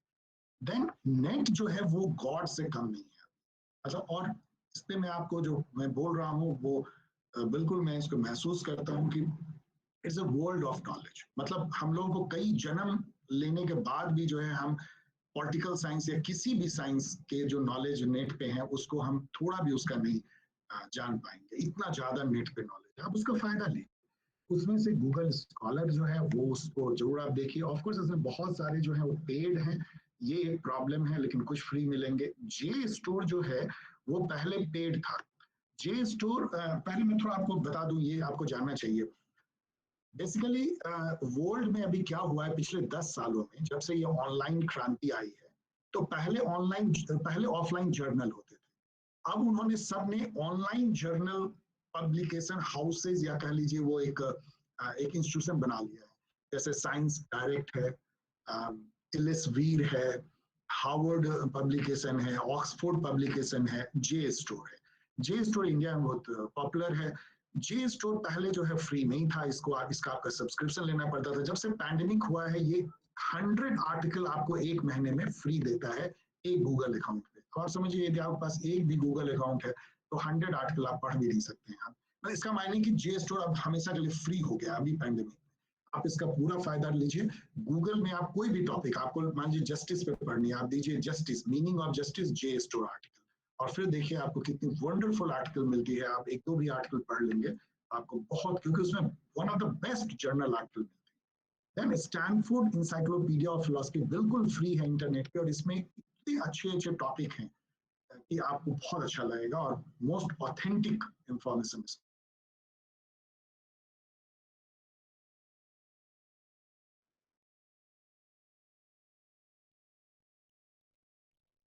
मैं एक छोटा सा प्रयास करता हूँ, कई उस पर और भी हैं। इनफैक्ट यूट्यूब एक बहुत यूनिक प्लेटफॉर्म है इन सब के कंपैरिजन में, क्योंकि ये वीडियो है। जैसे मैं आपको एग्जांपल देता हूँ, जब मैं आपको अंबेडकर पढ़ाने की कोशिश कर रहा था, तो ऐसे मैं कई एग्जांपल दे सकता हूँ, एक दे रहा हूँ। तो मैं ये समझना चाहता था कि उनका गांधी जी के बारे में व्यू क्या है। मैंने बहुत जगह पढ़ा, और सोचा कि स्टूडेंट को कैसे बताया जाए। लेकिन मैंने यूट्यूब पे एक बीबीसी का इंटरव्यू देखा जो कितने साल पहले आई थी, 50s में, और उसमें जो 21 मिनट का इंटरव्यू आप भी देख सकते हो, उसमें अंबेडकर जी के मरने के कुछ दिन पहले की है। उसमें उनसे बहुत कुछ पूछता है बीबीसी का कॉरेस्पॉन्डेंट, लंदन में इंटरव्यू उन्होंने दिया था, और उसमें वो इतना बेबाक बताते हैं, इतना बेबाक बताते हैं गांधी जी के बारे में। कुछ चीजें बहुत ऑफेंसिव भी है जो उन्होंने गांधी जी के बारे में कही, लेकिन उनके व्यू आप उनके ही मुंह से सुन सकते हो, ये आप कहीं नहीं, और फिर आप समझ सकते हो। इस तरह के अनेक एग्जाम्पल हैं जो मैंने यूट्यूब से, इंटरव्यूज एंड अदर से आपको समझाने के लिए खुद पहले समझा और फिर उसको। यूट्यूब एक बहुत बड़ा मीडियम है। Try to relate concepts theories to political, तो ये सब तो सोर्स मैंने आपको बता दिया, ये सारे source. Try to relate concept theories to political issues. अब ये है आपको करना क्या चाहिए। जैसे अभी पैंडेमिक हो रहा है, जैसे अभी मान लीजिए इलेक्शन बंगाल का हुआ, जैसे मान लीजिए अभी अरब इजराइल की वॉर हुई, आपको ये सारे जो पॉलिटिकल इवेंट्स है, नेशनल इंटरनेशनल, उससे आपको जो जो आपने थ्योरी या कॉन्सेप्ट पढ़ा है उसको रिलेट कीजिए। आप जो वर्ल्ड ऑफ प्रैक्टिस और वर्ल्ड ऑफ जो थ्योरी है, उन दोनों में देखिए क्या नाता है। क्या जो आप आईआर में पढ़ रहे हैं, क्या वो लागू हो रहा है इजराइल और फिलिस्तीनी के लड़ाई में? क्या आपने जो पढ़ा है पॉलिटिक्स के बारे में, वो कहीं पैंडेमिक में दिख रही है? इलेक्टोरल पॉलिटिक्स के बारे में जो आपने डुवर्जर का लॉ पढ़ा, कुछ लोग आप में से जानते होंगे, कि थर्ड पार्टी जो है वो विलीन हो जाती है, गायब हो जाती है, क्योंकि फर्स्ट पास द पोस्ट में। क्या बंगाल में आपने देखा वो गायब होते हुए? वैसा वैसा वो फिनोमेना हुआ वहां पे। तो इस तरह की चीजों को आप रिलेट कीजिए, तब आपके जो है और आपका होराइजन बढ़ेगा। एंड डेवलप क्रिटिकल थिंकिंग, जो मैंने आपको बोला, किसी भी साइंटिस्ट, पॉलिटिकल साइंटिस्ट के बात को ऑन द फेस वैल्यू मत लीजिए। किसी पॉलिटिशियन के बात को तो वैसे ही भी हम नहीं लेते, लेकिन पॉलिटिकल थिंकर के भी मत लीजिए। इवन मार्क्स, इवन कोई भी, मिल्स हो, चाहे प्लाटो हो, चाहे एरिस्टोटल हो, आप देखेंगे उसमें बहुत कुछ ऐसा है जो कि इलॉजिकल है। यू शुड सी, क्योंकि हर जो व्यक्ति होता है वो परफेक्ट नहीं होता है। Nobody is perfect. उसके थॉट में कहीं ना कहीं इनपरफेक्टनेस होती है, इरेशनैलिटी होती है। उसको आपको समझना चाहिए और अपना व्यू बनाना चाहिए। आपको खुद अपना व्यू बनाना चाहिए कि मेरे अनुसार से अधिकार का ये मायने है, राइट्स का ये मायने, मेरे अनुसार से लिबर्टी का ये मायने। आप yes, you can think about that, और आप में से बहुत लोग जो है बहुत अच्छा सोच सकते हैं। एंड सबसे इंपॉर्टेंट है ग्रुप में डिस्कस करें। ये मैं आपको बता रहा हूँ कि मुझे लाइफ लॉन्ग इससे फायदा हुआ है कि कोई भी इशू को ग्रुप में डिस्कस करें। आप बट जाएं, आप लिबर्टी पे 2 ग्रुप बना लें, फॉर अगेंस्ट में चर्चा करें, एक पर्टिकुलर थीम पे करें, पॉलिटिक्स पे करें, सारी आइडियोलॉजी पे करें, fascism is good, fascism is bad, इस पे चर्चा करें, ग्रुप में करें। So this is the way learn करने का बहुत शॉर्ट में मैं कह सकता हूँ। अब आइए एक और टॉपिक पे थोड़ी सी जल्दी में करते हैं, बिकॉज ये लंबा हो रहा है। देखिए, ये मैंने आपको बार बार बोला है कि वर्ल्ड ऑफ थ्योरी और वर्ल्ड ऑफ प्रैक्टिस में एक वॉल है, दीवार है। ये क्यों समझना जरूरी है? ये समझना इसलिए जरूरी है बिकॉज कई बार हम जब कोई एकेडमिक डिसिप्लिन पढ़ते हैं तो हम सोचते हैं कि ऐसा हो क्यों नहीं रहा है। हम पढ़ते हैं कि पॉलिटिक्स ये है, हम देखते हैं जो पार्टी पॉलिटिक्स वो बहुत अलग दिखती है, क्योंकि दोनों दुनिया अलग है। और ये दुनिया अलग कैसे है? थ्योरी यदि देखिए, दुनिया जो थ्योरी की होती है, ये watching politics at A distance है। मतलब जैसे ना समुद्र के किनारे खड़े होकर आप समुद्र के लहरों को जो देख रहे होते हैं ना, वो है एकेडमिक्स। और जब आप लहरों में खुद जो है वो थपेड़े खा रहे हैं और उसमें बह रहे हैं ना, तो वो पॉलिटिक्स है। आप इसे समझिए, doing politics. Restricting and controlling variables, extrapolation, generalisation. आप क्या करते हैं यहाँ पे, यदि आपको कोई फिनोमेना, वोटिंग बिहेवियर यदि आपको स्टडी करनी है, तो आप बहुत सारे वेरिएबल्स को जो है ना वो कंट्रोल कर देते हैं। लेबोरेटरी जैसे में करते हैं ना, हम बहुत सारे बहुत लिमिटेड वेरिएबल को लेके चलते हैं, देन एक्स्ट्रापोलेशन करते हैं। हमने थोड़ा सा कर लिया, कुछ 5 जगह के कंस्टिट्यूंसी में देख लिया और पूरे कंट्री के लिए एक्स्ट्रापोलेट कर दिया कि वोटिंग बिहेवियर ऐसे होता है, लोग ऐसे कास्ट पे करते हैं, रिलीजन पे करते हैं। उसको जनरलाइजेशन कह सकते हैं, मतलब इसको इंडक्टिव भी आप कहते हैं कि थोड़ा सा मतलब आपने 5 स्टडी किया और पूरे कंट्री के लिए आपने जनरलाइज कर दिया। लेकिन यहाँ पे जब आप उतरते हैं पॉलिटिक्स की दुनिया में, तो वहाँ वेरिएबल जो है अनलिमिटेड है। अभी प्रधानमंत्री के बारे में सोचिए, क्या कोई लिमिट है पैंडेमिक से लड़ने की कि क्या क्या वेरिएबल है, उनके क्या कंस्ट्रेन है, इकोनॉमिक कंस्ट्रेन से लेके पॉलिटिकल कंस्ट्रेन। अनकंट्रोल्ड वेरिएबल है, आप उसको कंट्रोल नहीं कर पाते, तो वहां पे कुछ नहीं चलता जो आप यहाँ लैब में करते। Not affected by, hello yes, कुछ बोलना चाह रहे हो? ओके, यहाँ पे देखिए वर्ल्ड ऑफ थ्योरी में नॉट अफेक्टेड बाय आउटकम। आप मान लीजिए एक्सपेरिमेंट करते हैं वोटिंग बिहेवियर की, और आपको दिखता है कि लोग जो है कास्ट पे वोट करते हैं, मान लीजिए आपने फिनोमेना आपने जनरलाइज कर दिया, आपको क्या फर्क पड़ता है? आपका या तो आएगा लोग कास्ट पे वोट नहीं करते या करते हैं, यू आर नॉट अफेक्टेड। लेकिन यहाँ पे देखिए क्या होता है कि आप इलेक्शन लड़ते हैं, आप हार जाओ जीत जाओ, मेक और ब्रेक पॉलिटिशियन होता है। आप हारोगे तो सब कुछ लुट गया, हार गया, पॉलिटिक्स में बाहर हो गए, तो आउटकम यहाँ पे जो है इतना डिफिकल्ट हो जाता है, और यहाँ कुछ नहीं फर्क पड़ता। ये देखिए जो दुनिया होती है वर्ल्ड ऑफ थ्योरी की, नॉर्मेटिव होती है। नॉर्मेटिव वर्ड जो है फ्रेशर्स आप 3 साल तक सुनते रहोगे।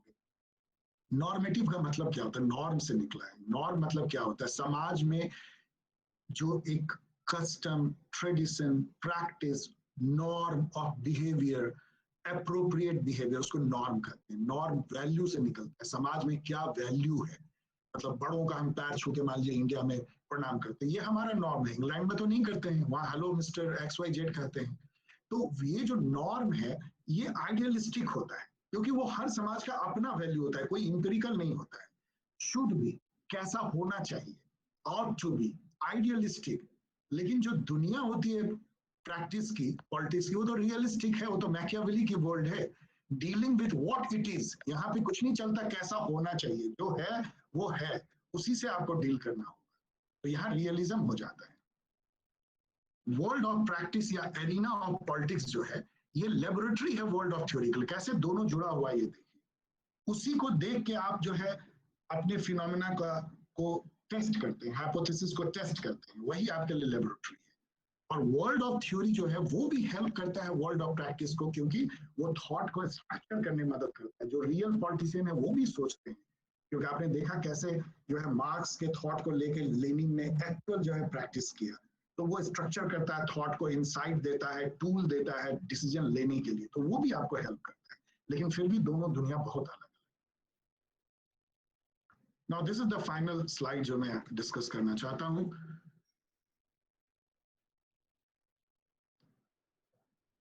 ये है कि आप अपने को जॉब रेडी कैसे बना सकते हो। इसमें कई बातें ऐसी है जो आपको लगेगा कि सर क्या कह रहे हैं, ये तो हाँ करना चाहिए, लेकिन मैं कह रहा हूँ यस करना चाहिए। ये बातें नहीं है, ये बातें नहीं है मैं कह रहा हूँ। और मैं आपको कह सकता हूँ कि यस, इसमें से कई बातें और शायद अधिकतर बातें मैंने की है, और मैंने देखा है अपने दोस्तों में सक्सेसफुल लोगों को ये करते हुए। क्या करना है? सबसे first and foremost is make healthy daily routine. ये सबसे इंपॉर्टेंट है।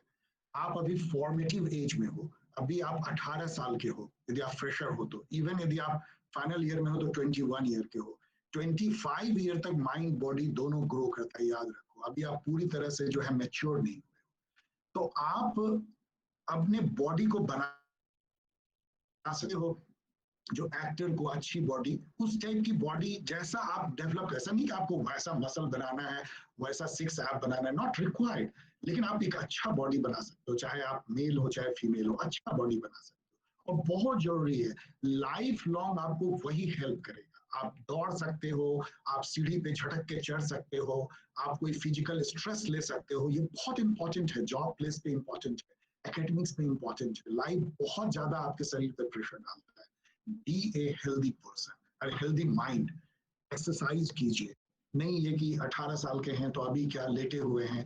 अच्छी रूटीन एंड गुड हैबिट, यही पीरियड होता है जब बैड हैबिट जो है, जिसको डेली हैबिट बोलते हैं, आप कैच करते हो दोस्तों में। आप स्मोकिंग शुरू करते हो, ड्रिंकिंग शुरू करते हो, please avoid that, please avoid that. आपको शायद पता नहीं है कि यदि आप स्मोक करते हो तो आपका जो टर्म इंश्योरेंस होता है वो बहुत ज्यादा बढ़ जाता है। कई लोग हमारे दोस्त में से टर्म इंश्योरेंस लेने से हिचक गए हैं क्योंकि वो स्मोकर है, और कई जगह आपको हार्म होता है। ये तो मैंने आपको एक एग्जांपल दिया, कई जगह आपको हार्म होता है। Please don't do that.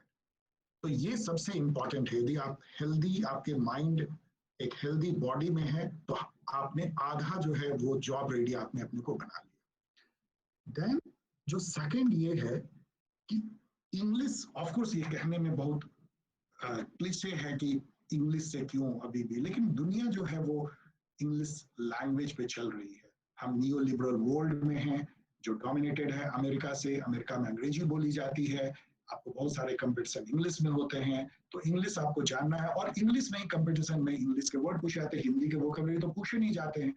इसलिए आपको क्या करना चाहिए, और मुझे हमेशा लगता है कि ये इतना आसान है, बच्चे करते क्यों नहीं, ये मेरे मन में आता है, ये डेफिनेटली आता है कि इंग्लिश वर्ड जो है, जब आप आर्टिकल पढ़ोगे, आई एम श्योर कि जब आप एक आर्टिकल पढ़ोगे पॉलिटिक्स का, पॉलिटिकल कॉन्सेप्ट का, तो आपको 5 से 6 वर्ड मिलेंगे मिनिमम जो आपको नहीं आता होगा। लेकिन आलस में क्या होता है, आप उस वर्ड को देखते नहीं हो, आप उसको सोचते हो ठीक है कुछ होगा इसके मायने, अंदाज लगा के आगे बढ़ जाते हो, आप नहीं सीख पाते हो। ऐसा मत करो। हर आर्टिकल से उस वर्ड को जो आप नहीं जानते हो 10 मिनट टाइम दो। अभी तो इंटरनेट पे है, आप उसका प्रोनाउंसिएशन सीख सकते हो, आप उसके कई मायने सीख सकते हो जो कि मतलब पहले के टाइम में नहीं थी, अभी तो वो है, तो उसका फायदा लीजिए।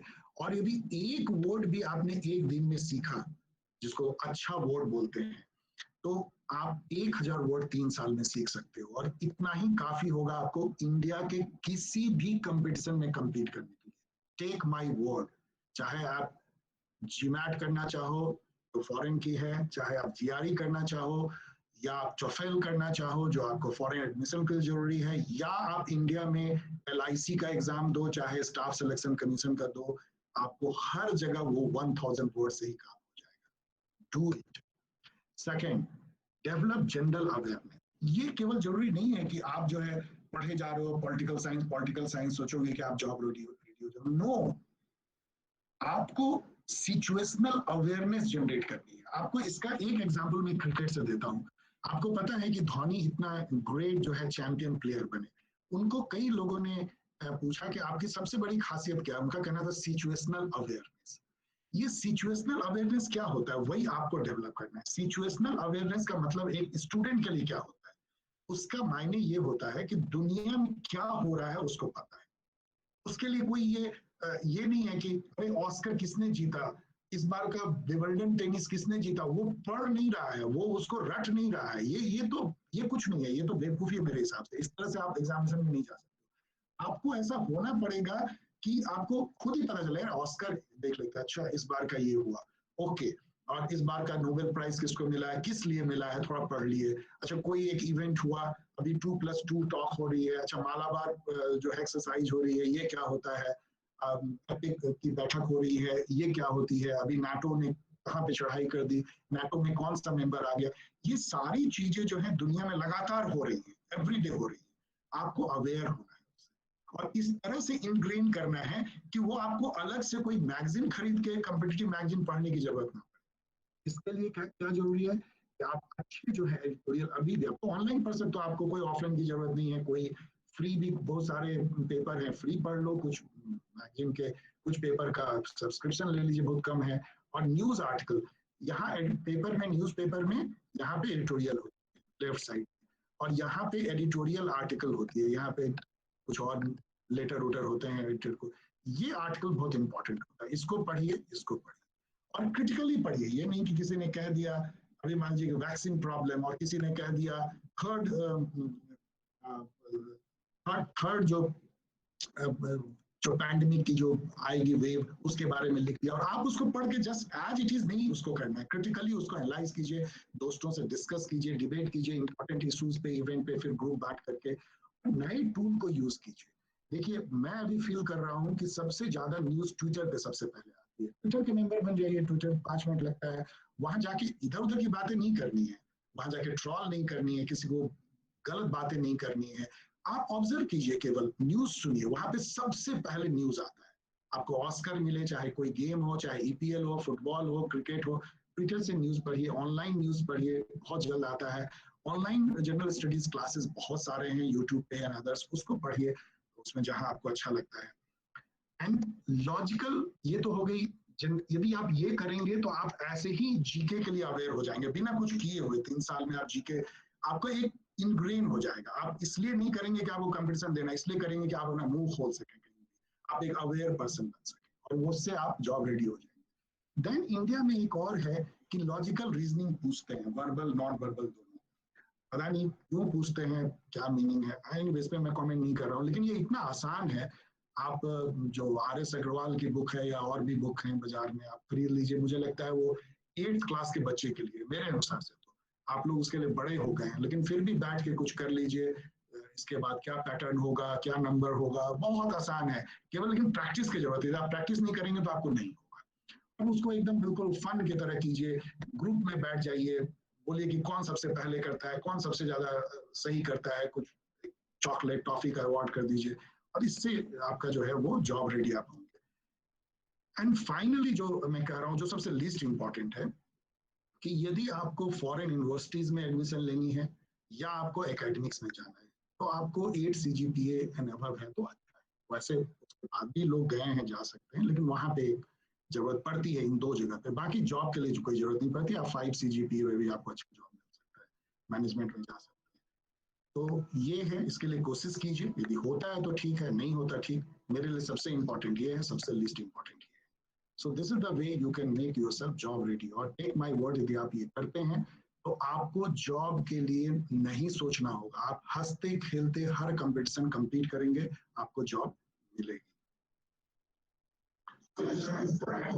सॉरी सॉरी सॉरी, ये मैंने YouTube वाली कॉपी पेस्ट की, इसलिए ऐसा हो गया। ओके, तो okay, now I'm closing this presentation, and now I'm waiting for your question answer। जो भी आप पूछना चाहे आप पूछ सकते हैं। Hello sir. Hello sir. आप अपना नाम बता दीजिए और ईयर, एटलीस्ट मुझे ईयर बता दीजिए। नाम तो यहाँ पे आ रहा है, सॉरी नाम आ रहा है, ठीक है, बोलिए। Sir I am Arif Mohammad sir. या sir currently I am in my 4th semester economics sir।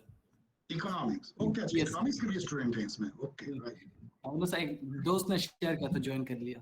ठीक है, हाँ बोलिए। सर मैं सर आपसे एक सवाल ये पूछना चाहता हूँ, जैसे आप सर LSE में रहे सर, तो उसका सर जो एडमिशन प्रोसीजर जो होता है, मैंने गूगल पे पढ़ने की कोशिश तो की, मतलब बहुत ही मतलब कॉम्प्लेक्स लगता है, मतलब पूरा प्रोसीजर जो है। तो आप अगर थोड़ा अच्छे से वो बताएं कि किस तरह से वो प्रोसीजर्स रहता है और क्या क्या हमें करना चाहिए। देखिए, ये इस पे तो कई YouTube में स्टूडेंट बोल रहे हैं, तो मैं सोच रहा हूँ कि इस पे YouTube वीडियो ही बना दूँ। अब इतना यहाँ डिटेल में तो बताना संभव नहीं है, लेकिन बहुत नटसेल में आपको जो मैंने लास्ट पॉइंट बोला कि LSE जो है वो एकेडमिक रिगर देखता है। तो आपको यदि 8 CGPA है तो फर्स्ट रिक्वायरमेंट आप फुलफिल करते हो। सेकेंड रिक्वायरमेंट वहाँ पे ये होती है कि आपके जो 2 रेफरेंसेज हैं वो अच्छे होने चाहिए, क्योंकि वो इंडिपेंडेंटली वो रेफरेंसेज से काफ़ी क्वेश्चन पूछते हैं। तो आप जिन भी प्रोफेसर या जिसका भी दे रहे हो, एकेडमिक से ही देना पड़ता है, वो उनका आप पर पूरा कॉन्फिडेंस होना चाहिए कि वो ठीक से जो है रेफरेंस दे। सेकेंड, थर्ड जो है वहाँ पे जो एसे होती है, जिसको कि वो स्टेटमेंट ऑफ पर्पस जैसी ऐसे होती है, उसको वो काफी वैल्यू देते हैं। उससे आपके पर्सनालिटी को समझने की कोशिश करते हैं। और फोर्थ जो है वो ये देखते हैं कि आपने एकेडमिक्स के अलावा भी कुछ कुछ किया है नहीं, थोड़ी बहुत वो वैल्यू देते हैं कि आप किसी क्लब के प्रेसिडेंट रहे हो, कुछ डिबेट करते रहे हो, कहीं पे आपको कोई और रिकॉग्निशन मिला है कॉलेज या उसके बाहर, तो उसको वो एक एडिशनल जो है वो मानते हैं। और इसके अलावा वो बहुत सारी डाइवर्सिटी देखते हैं जिसपे आपका वश नहीं चलता। जैसे वो देना चाहते हैं कि हम कुछ वुमेन कैंडिडेट को भी रखें इस बैच में, कुछ अफ्रीका से लें, कुछ जैसे फिलिस्तीन जहाँ पे कि स्टेटलेसनेस है, सोमालिया से कोई है तो उसको प्रेफरेंस दे देंगे बिकॉज वहाँ पे बहुत डिफिकल्ट सिचुएशन है। तो इस तरह से मान लीजिए इंडिया से उनको एक पर्टिकुलर कंट्री से, जैसे क्लास में 40 हैं तो वो 10 से अधिक किसी एक कंट्री को होने, इंडिया एक ऐसी कंट्री है जहाँ पे कि इतने लोग अप्लाई कर देते हैं कि उनको प्रॉब्लम हो जाती है। ऐसा तो कर नहीं सकते ना कि 24 बच्चे इंडिया से हो जाए, क्योंकि वो अपने क्लास में जो है वो नेशनल डाइवर्सिटी भी चाहते हैं, तो उसके चलते भी आपको वो कट कर सकते हैं और जो दूसरे अंडर डेवलप्ड कंट्री है वहाँ के बच्चों को ले सकते हैं। ये सारी चीजें जो है वहाँ होती है। इसके अलावा एक और है कि वो बहुत स्ट्रिक्ट है इस मायने में कि आपको इंग्लिश मीडियम से आपका अंडर ग्रेजुएट होना चाहिए। यदि नहीं है तो फिर वो आपको ये करते हैं टॉफेल के एग्जामिनेशन या जो ALTS या और जो है IELTS बोलते हैं, उसको वो देना पड़ता है। इसके अलावा 4 ईयर डिग्री कोर्स वो चाहते हैं, तो कई बार जो है LSE तो मुझे लग रहा है 3 इयर्स पे भी लेता है, लेकिन कुछ कंफ्यूजन उसमें भी रहती है, तो वो भी एक इशू आपको चेक करना चाहिए।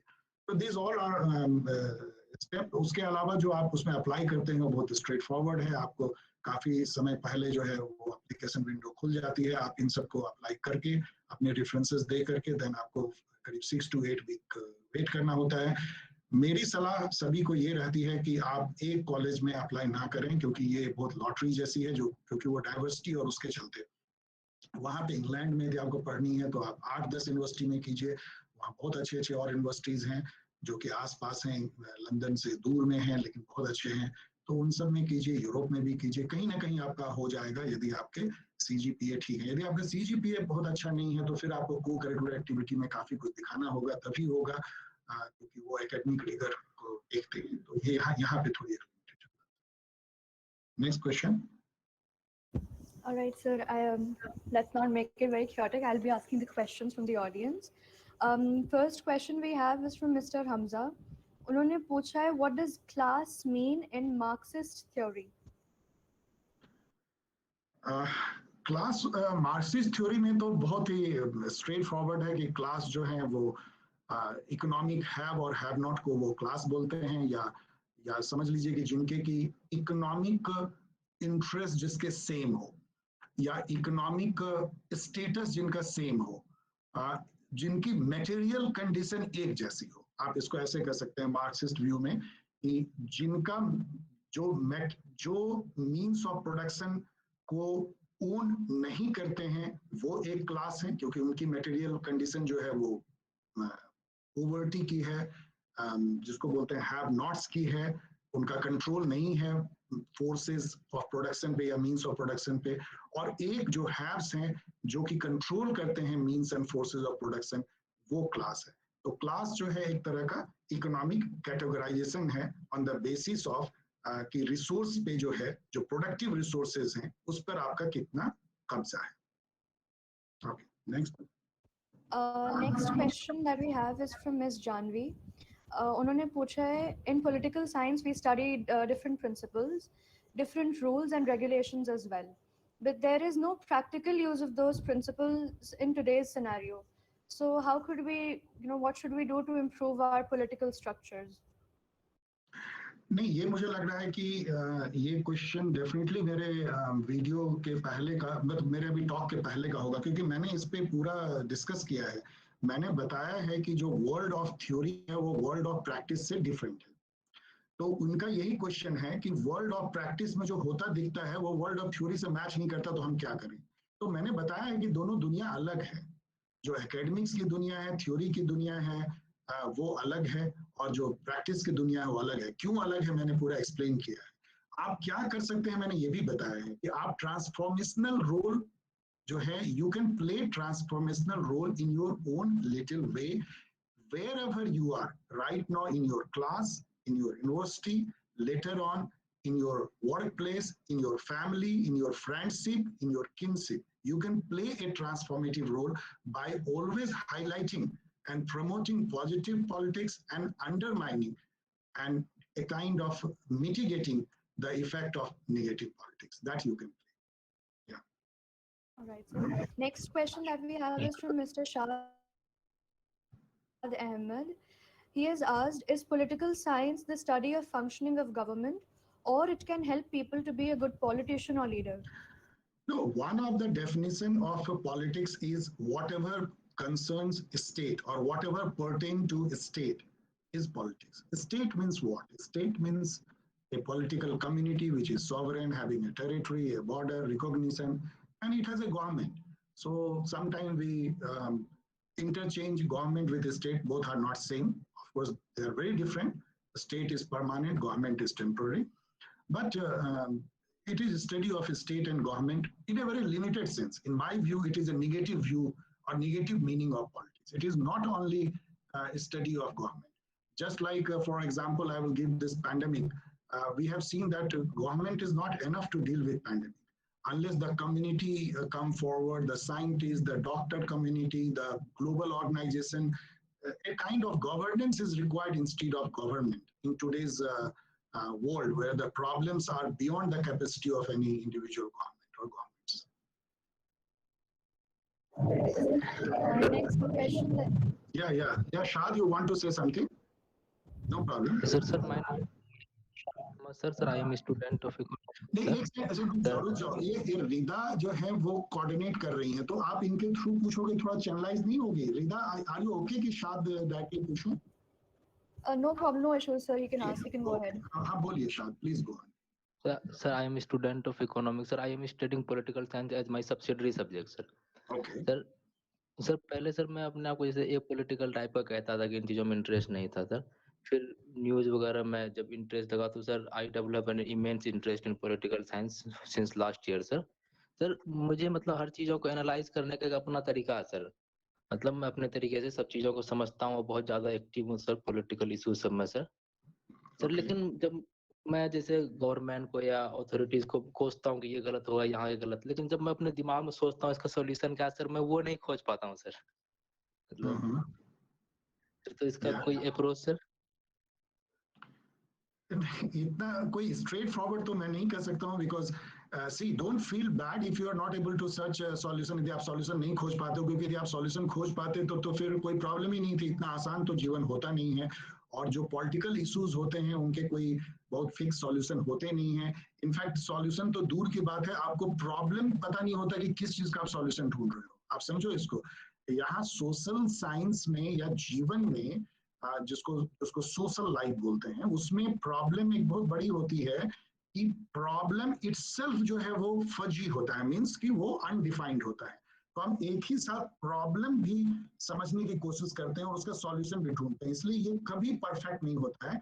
इसलिए कभी इतना परेशान होने की जरूरत नहीं है कि आप इन बड़े बड़े प्रॉब्लम्स जिसपे कि आप झल्लाते हो उसका सॉल्यूशन नहीं ढूंढ पाते हो। यदि सॉल्यूशन इतना आसान होता तो कोई ढूंढ ही लेता। इसलिए मत परेशान, बहुत स्मॉल वे में सोचिए कि आप जहाँ पे हो वहां पे यदि कोई प्रॉब्लम है तो उसको कैसे आप सुलझा सकते हो, जो मैंने आपको बताया पॉजिटिव, उतना करोगे तो उससे आपको अच्छा लगेगा और फिर आप आगे बढ़ोगे। स्मॉल स्मॉल वे में take a small step.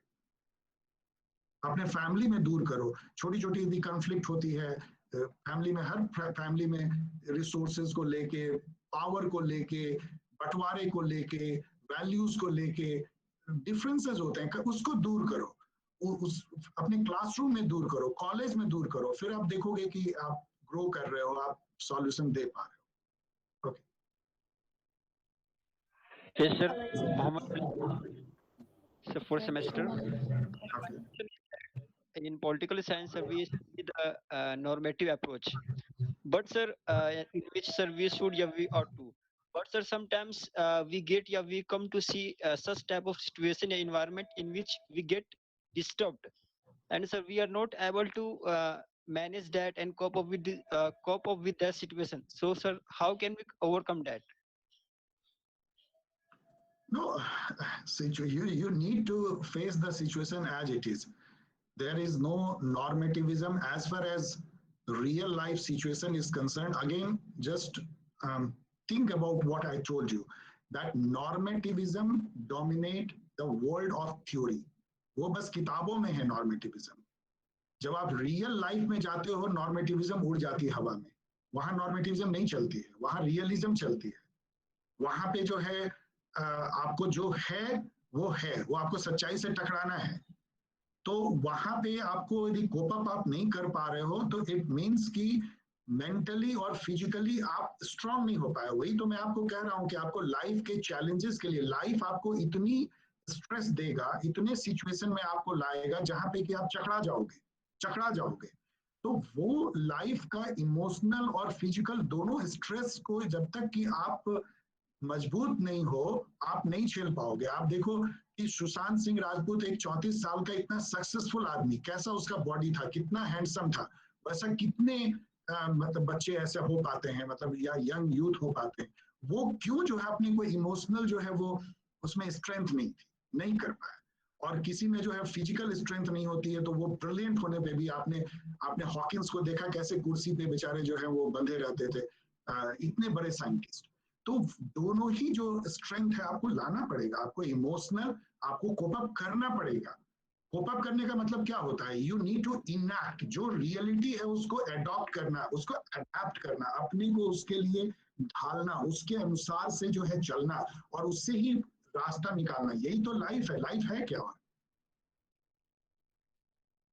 Okay Sir, Mr.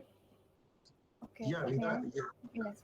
Mr. Arbaz Ashraf has written, uh, two important concepts in politics are sovereignty and law, which is supreme in between the two. On one hand, we say that law is above all. No one is above law. All people are equal before law. And on the other hand, we say that sovereign authority is supreme in state or society. The sovereign authority has the power to frame, draft, and implement laws in their interest. So at this point, we see that sovereignty is above law, and that he means to ask which among the two is supreme. Okay.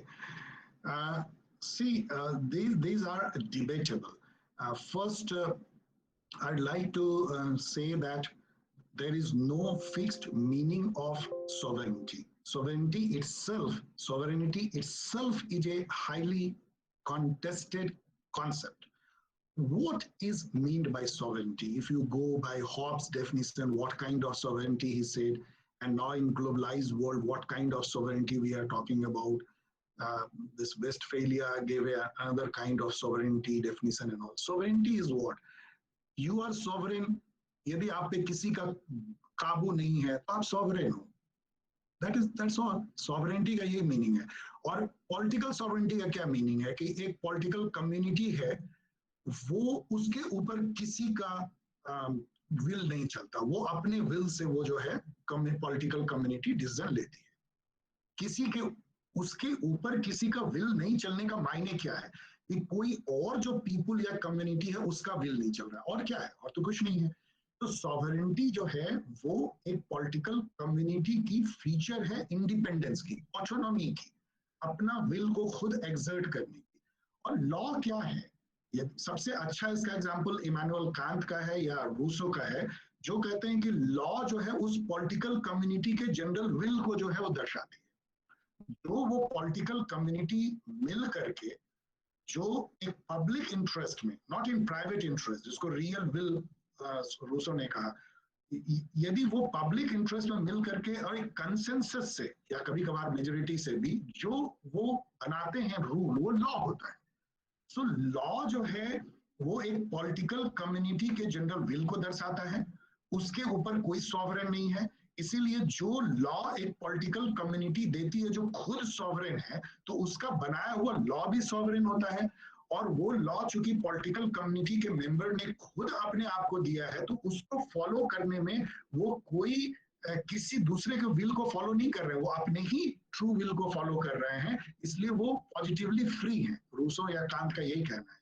तो इसमें देखेंगे तो there is no contradiction और dialectism between this sovereignty and law. दोनों जो हैं वो एक है. ऐसा यदि आप ये लोगे कि कोई इंडिविजुअल सॉवरेन हो गया है और वो अलग है पॉलिटिकल कम्युनिटी से, जैसा कि हॉब्स ने जिस टाइप का लवाइथन का कॉन्सेप्ट दिया, और वो कोई लॉ बना रहा है, तब आपको लॉ दिखेगा कि वो लॉ जो है कमांड ऑफ सॉवरेन है. क्योंकि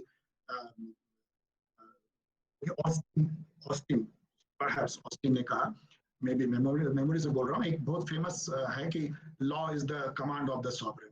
तो यदि उस टाइप से आप देखोगे सॉवरेनिटी को कि sovereignty lies with somebody else who is separate from the political community और उसका कमांड लॉ है, तो फिर उस केस में आप कह सकते हो कि लॉ वही है जो सॉवरेन कह रहा है और उसको हमको मानना होगा. लेकिन वो व्यू अभी माना नहीं जाता है. जो मैंने दूसरा व्यू बोला रूसो का, कांत का, वो है लॉ वही है. देखिए इंडिया में फॉर एग्जांपल लीजिए, इंडिया में कौन सॉवरेन है? हम सॉवरेन है, पीपल सॉवरेन है.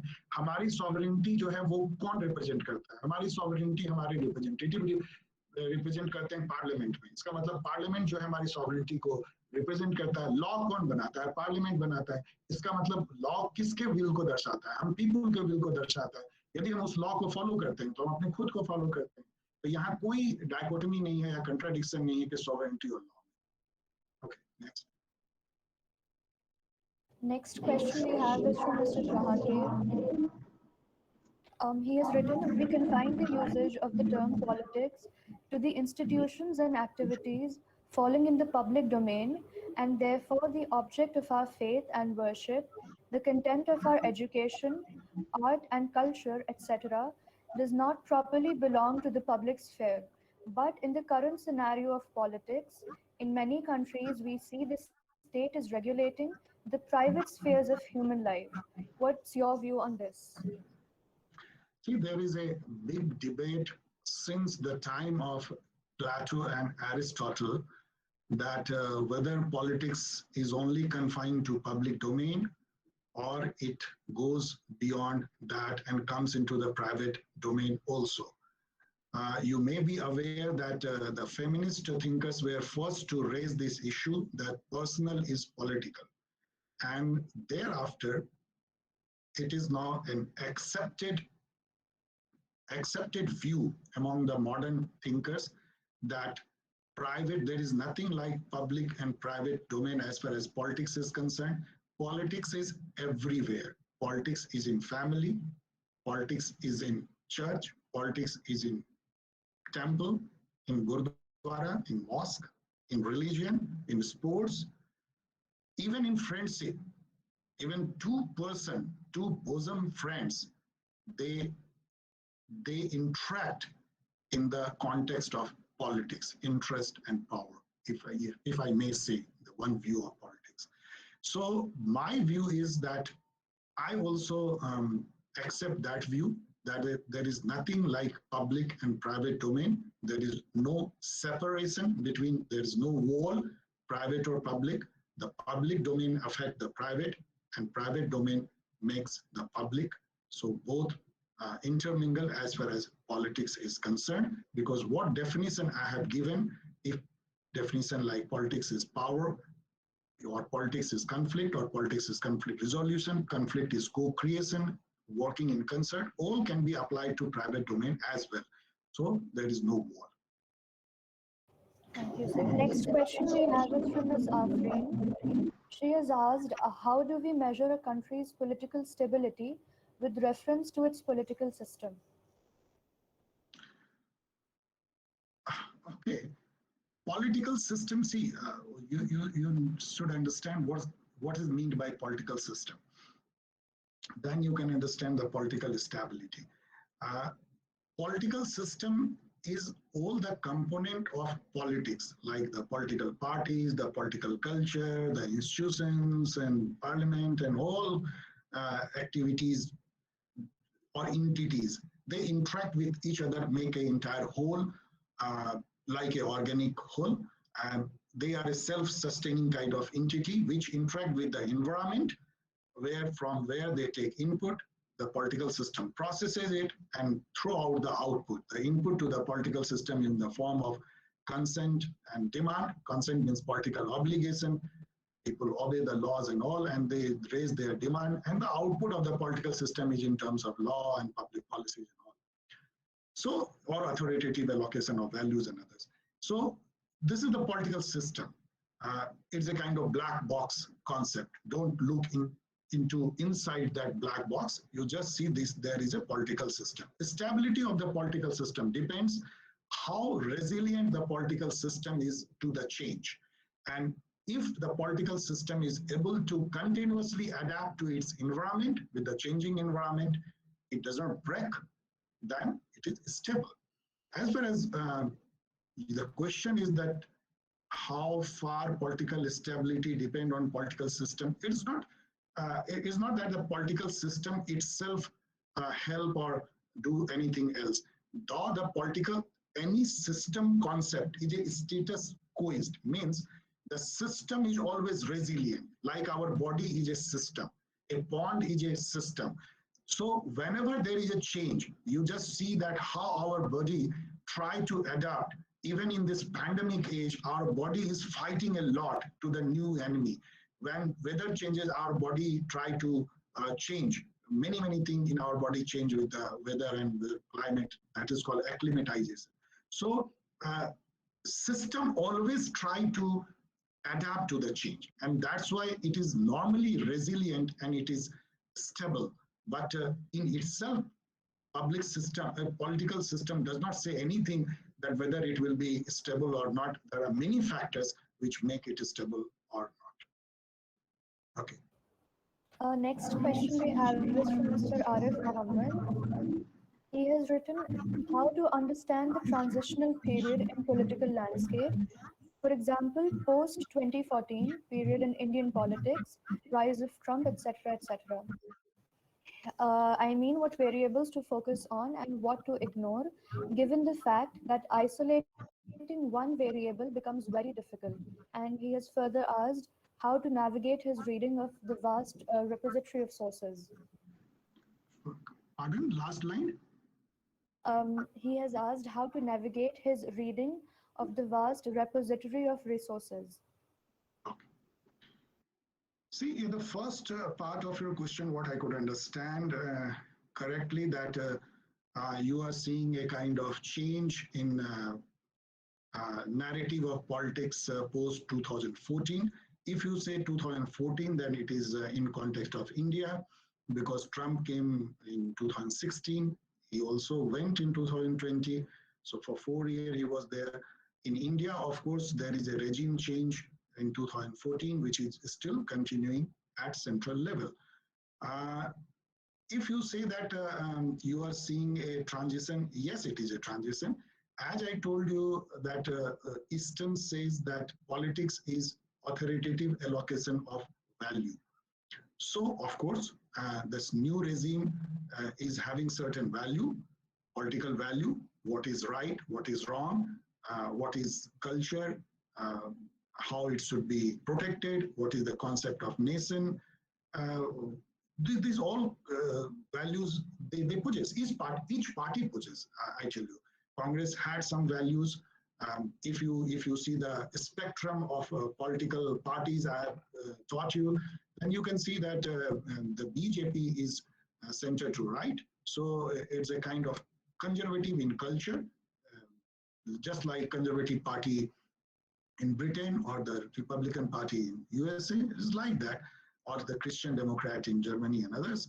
And Congress is centered to left, more like a Labour Party in Britain and Democrat in USA and Liberal Party in other European country. So it's like that. And whoever comes in power, they allocate their value authoritatively to the society, in the society. And we have to somewhat get adjusted to that. So that is a transition, of course, because you feel a transition because it has happened after a long period of maybe 30 years of coalition politics. In coalition politics, the benefit is, or you can say the demerit, that the government is not able to uh, authoritatively allocate values because it is a coalition. So the differing values, the parties following or believing in different values form the coalition government. No one value uh, precede or dominate or get precedence over other. So all the value part is kept aside, and normally governance is done without any particular authoritative allocation of value.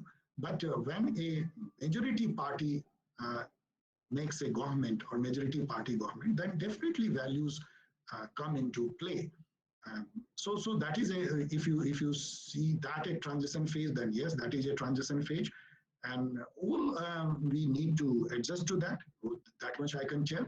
But on the other hand, I'm having a very strong faith in the pluralism of our country, checks and balances in our country. Our country is not a normal nation. It is a nations of nations. It's a kind of big continent kind of nation. And it has many differing values, many differing cultures, language, and many kind of traditions, religion also. So it's a great country, and we all can coexist. And definitely, this is a transition phase. You are right. You are rightly said, and we just need to cope up with that and adjust to that. As far as your second question is concerned, that how to navigate through the vast repository of resources, that is never very easy. That is very tough, I must say you. But you need to develop a kind of um, insight to browse through those articles and choose the important one and focus on that. Also, you can skim the article. Skimming is a technique where like you are reading 10 articles of 30 pages each. So 300 pages, but actually you read only 35 pages out of 300 and you get enough information what you want. That is called skimming. This technique you develop with time, but you need to develop that. So that makes your reading very, very extensive. You something pick from here, pick from there, without reading the entire article. So that technique you need to develop. All right, so the last question for the day will be from Mr. Jahangir. He says, like you've mentioned, power falls in the negative meaning of politics. Isn't it just the use of power that determines whether the power is negative or positive? So power is not entirely a negative concept. I have not discussed in this session with power, but I have discussed in my YouTube video.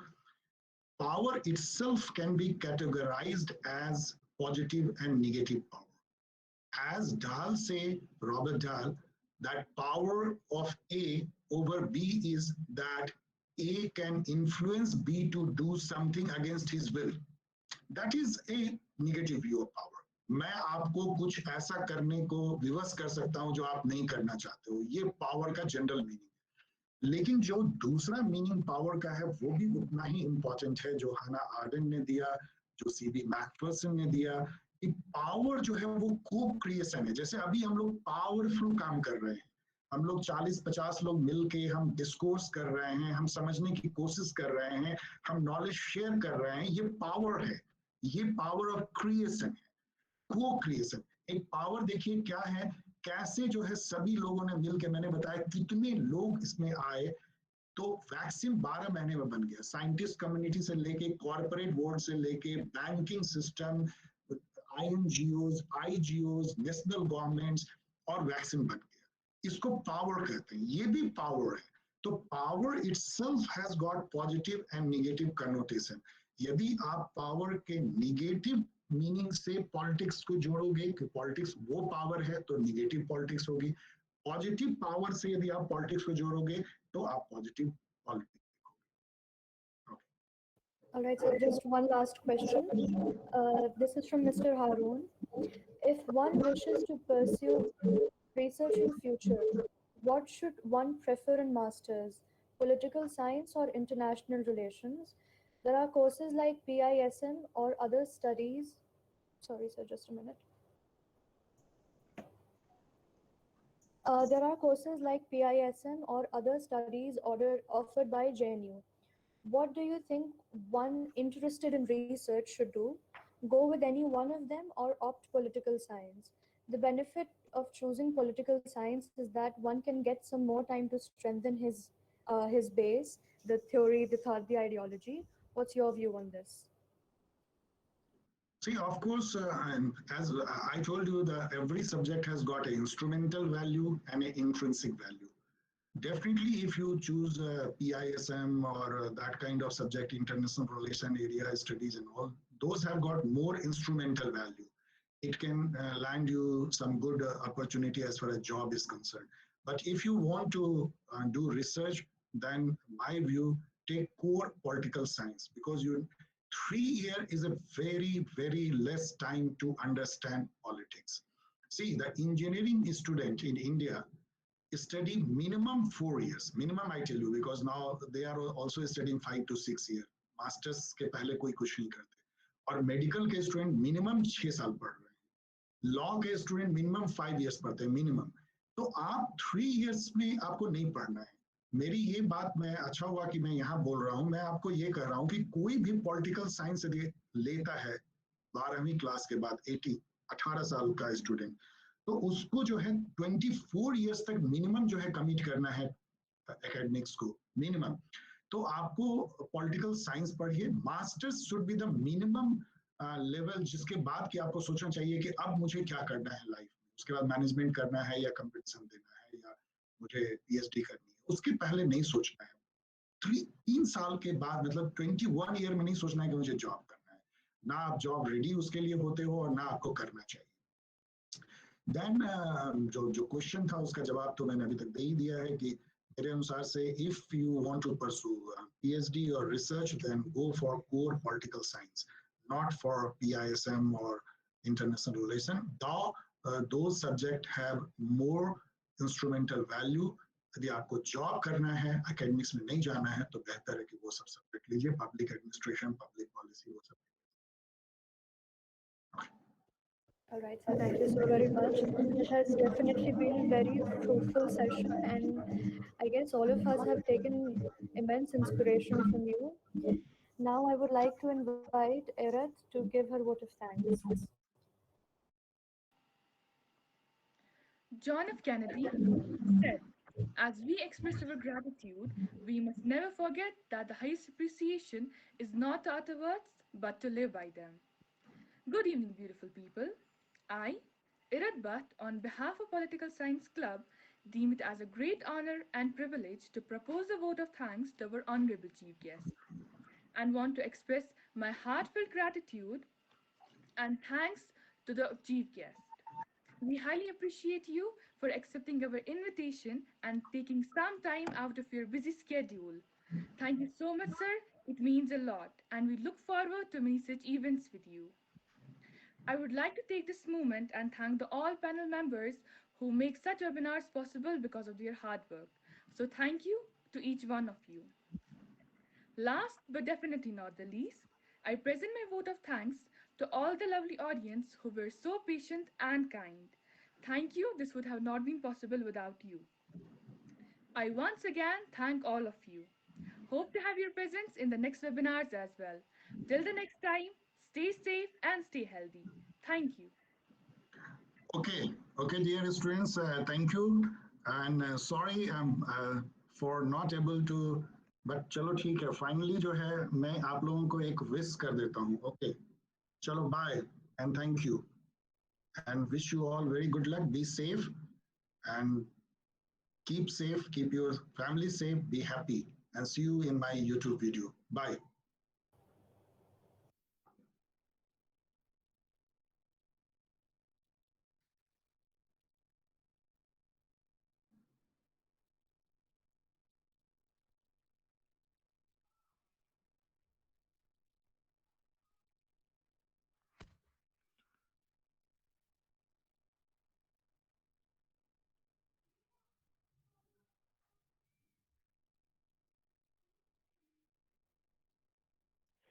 Thank you everyone for joining and giving us your precious time.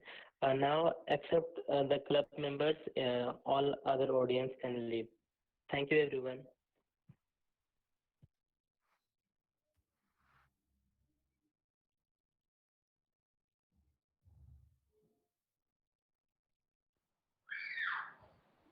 Munir, please check the list in Google Meet. Yes. Still there are some students. Except the club members, now other members or other audience can leave the meeting.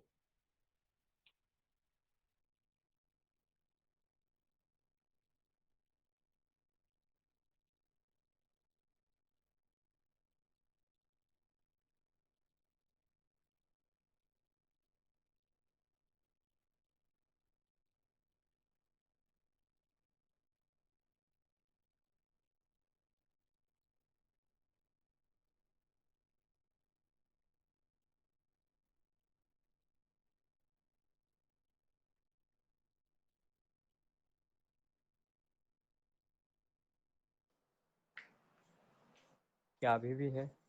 हाँ. अस्मत list जी भाई.